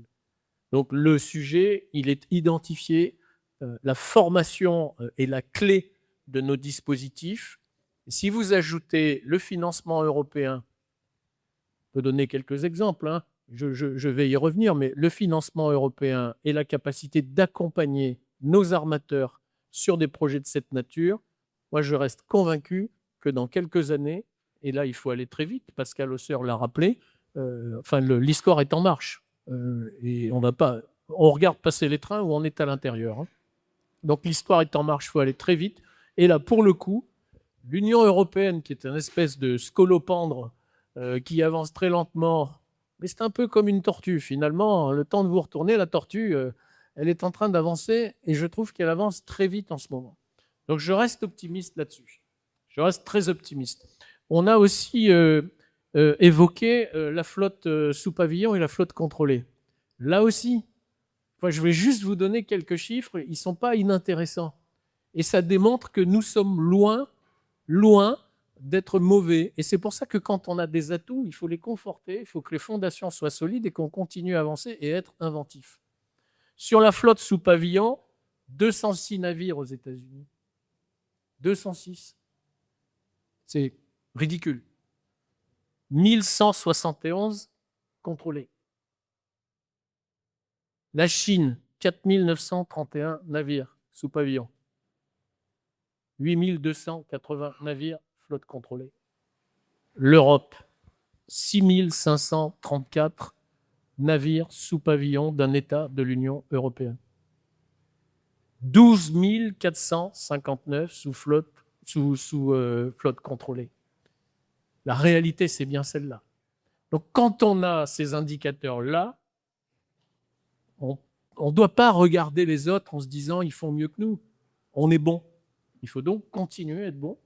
Peut-être qu'on a intérêt à réfléchir à quelque chose d'un peu suprême, même si je fais partie de ceux qui considèrent que de toute façon, la clé, c'est le pavillon national, mais qu'on pourrait très bien imaginer, on en avait parlé dans un colloque à l'Académie de Marine, on pourrait très bien imaginer qu'il y ait quelque chose d'un peu supra qui permette aux armateurs qui souhaitent à un moment donné, sans évidemment changer leur pavillon, mais qui souhaitent avoir une labellisation européenne, de bénéficier en retour de la capacité à assurer du financement pour la construction et la réparation navale. Et puis, dans le rapport sur la flotte stratégique, il y avait une recommandation qui consistait à dire commençons déjà par faire l'inventaire des formes et des bassins disponibles sur le territoire. Le GICAN l'a fait. On sait exactement aujourd'hui où se trouvent les bassins vides, formes vides, dans lesquels, grâce au dispositif que je viens d'évoquer, SIEG, Europe, on devrait être en capacité de réindustrialiser et justement d'atteindre les objectifs que nous souhaitons atteindre, c'est-à-dire que demain, les armateurs qui souhaitent avoir du bateau français ou européen puissent le faire de manière compétitive et puissent se dire plus aucun intérêt à aller au Sri Lanka ou en Chine ou je ne sais où, je fais en Europe parce que quelque part, les tarifs sont les mêmes, la qualité évidemment, on sait qu'elle sera au rendez-vous. Et donc ça fait tout un tas d'éléments qui permettent de dire que je suis extrêmement optimiste. Nos amis marins sont partis, mais je voudrais dire que le travail collectif avec la marine sur le sujet flotte stratégique a été sans doute celui qui a été le plus rapide. Il y en a ici qui connaissent parfaitement les points sur lesquels on a énormément avancé. Je pense en particulier avec François Lambert, qui a été l'élément majeur dans le rapport sur la formation, notamment le fait qu'un certain nombre de ces étudiants ont fait une PMS et qu'avec cette PMS, ils ont signé un ESR dans la marine.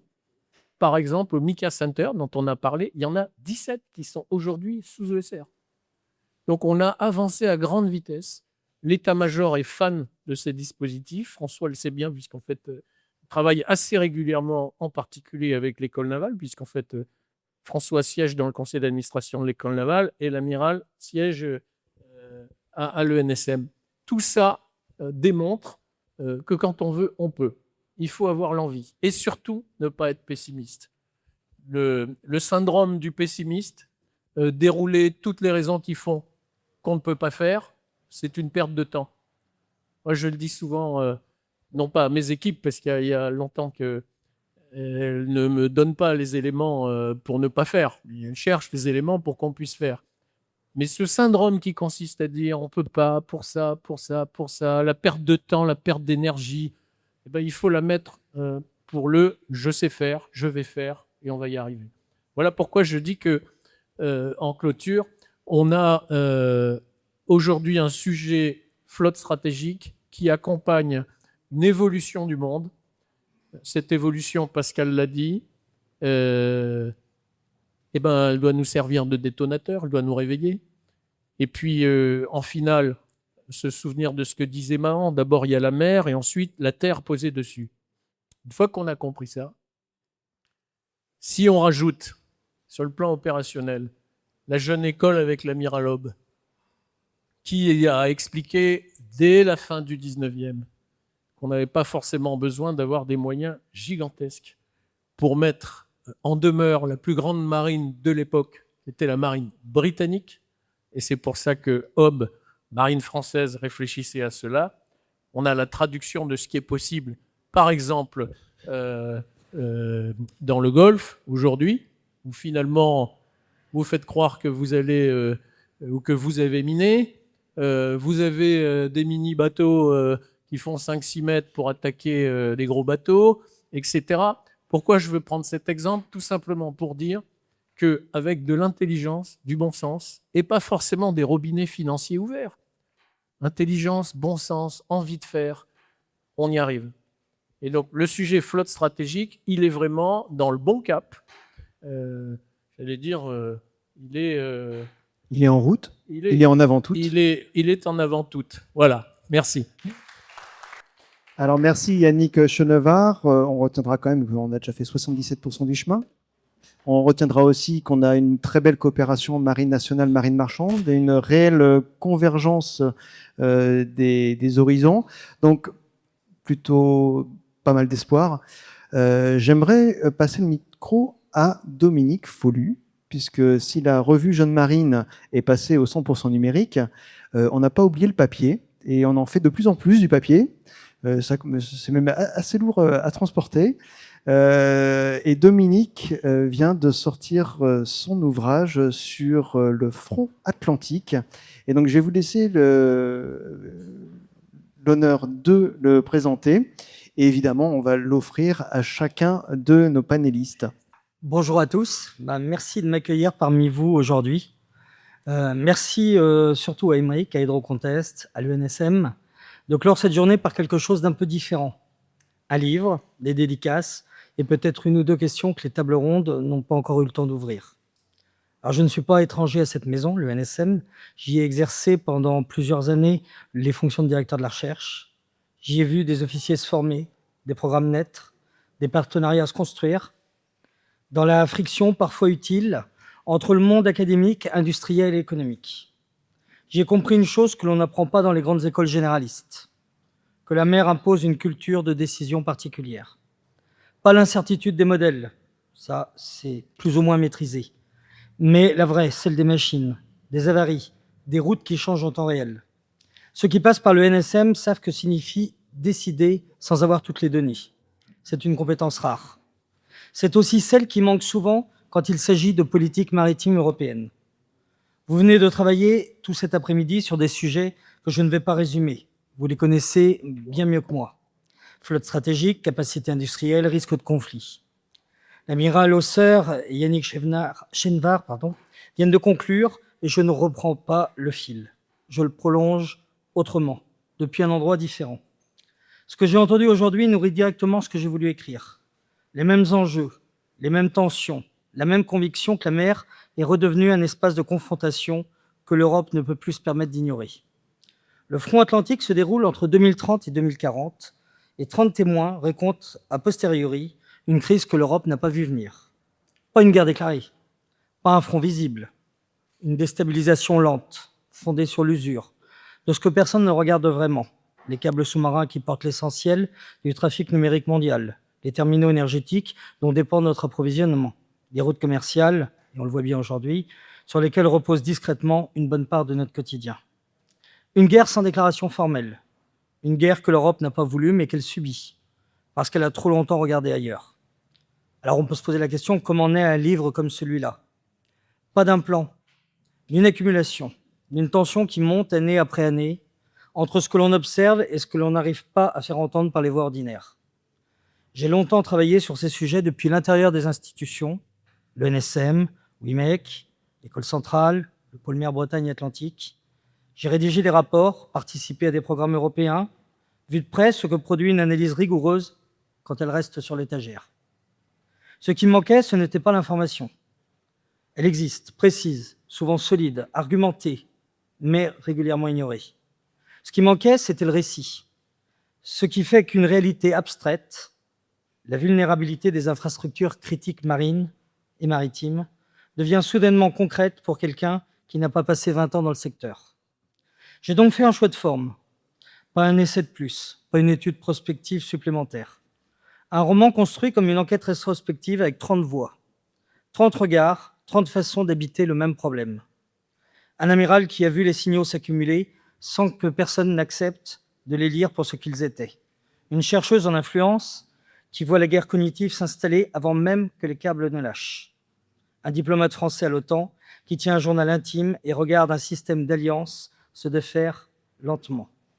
Une jeune femme officier dans la marine danoise qui croit encore à l'Europe mais commence à en douter.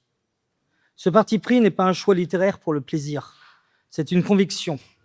Un problème systémique ne se comprend vraiment que lorsque l'on l'examine depuis plusieurs positions à la fois. Depuis le quai et depuis la passerelle, depuis Bruxelles et depuis Brest. Ce panorama de regard, c'est le cœur du livre.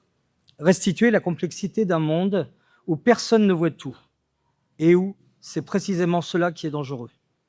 Je ne prétends pas avoir écrit un livre de stratégie. J'ai écrit quelque chose qui dit à sa façon la même chose que ce dont vous avez débattu aujourd'hui. Ce qui se joue au large, la sécurité des câbles, la maîtrise des routes, la réalité des fonds marins, la maîtrise de la production de navires et le socle discret de notre liberté de décision. On peut le traiter en termes de doctrine, on peut aussi essayer de le faire sentir. C'est le chemin que j'ai pris. Hydrocontest le démontre.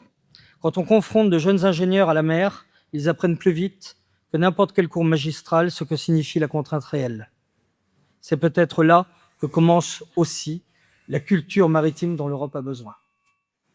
Je remercie Émeric et les éditions Jeunes Marines pour la confiance qu'ils m'ont accordée, l'exigence aussi qu'ils ont maintenue tout au long de ce travail.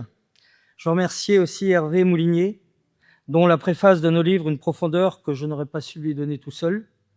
Et je veux remercier cette salle, officiers, industriels, élus, chercheurs, d'être précisément pour le public pour lequel ce livre a été écrit. Vous construisez, chacun, à votre façon, les fondations d'une souveraineté maritime européenne. J'espère, avec ce livre, apporter ma pierre à l'édifice. Je vous remercie.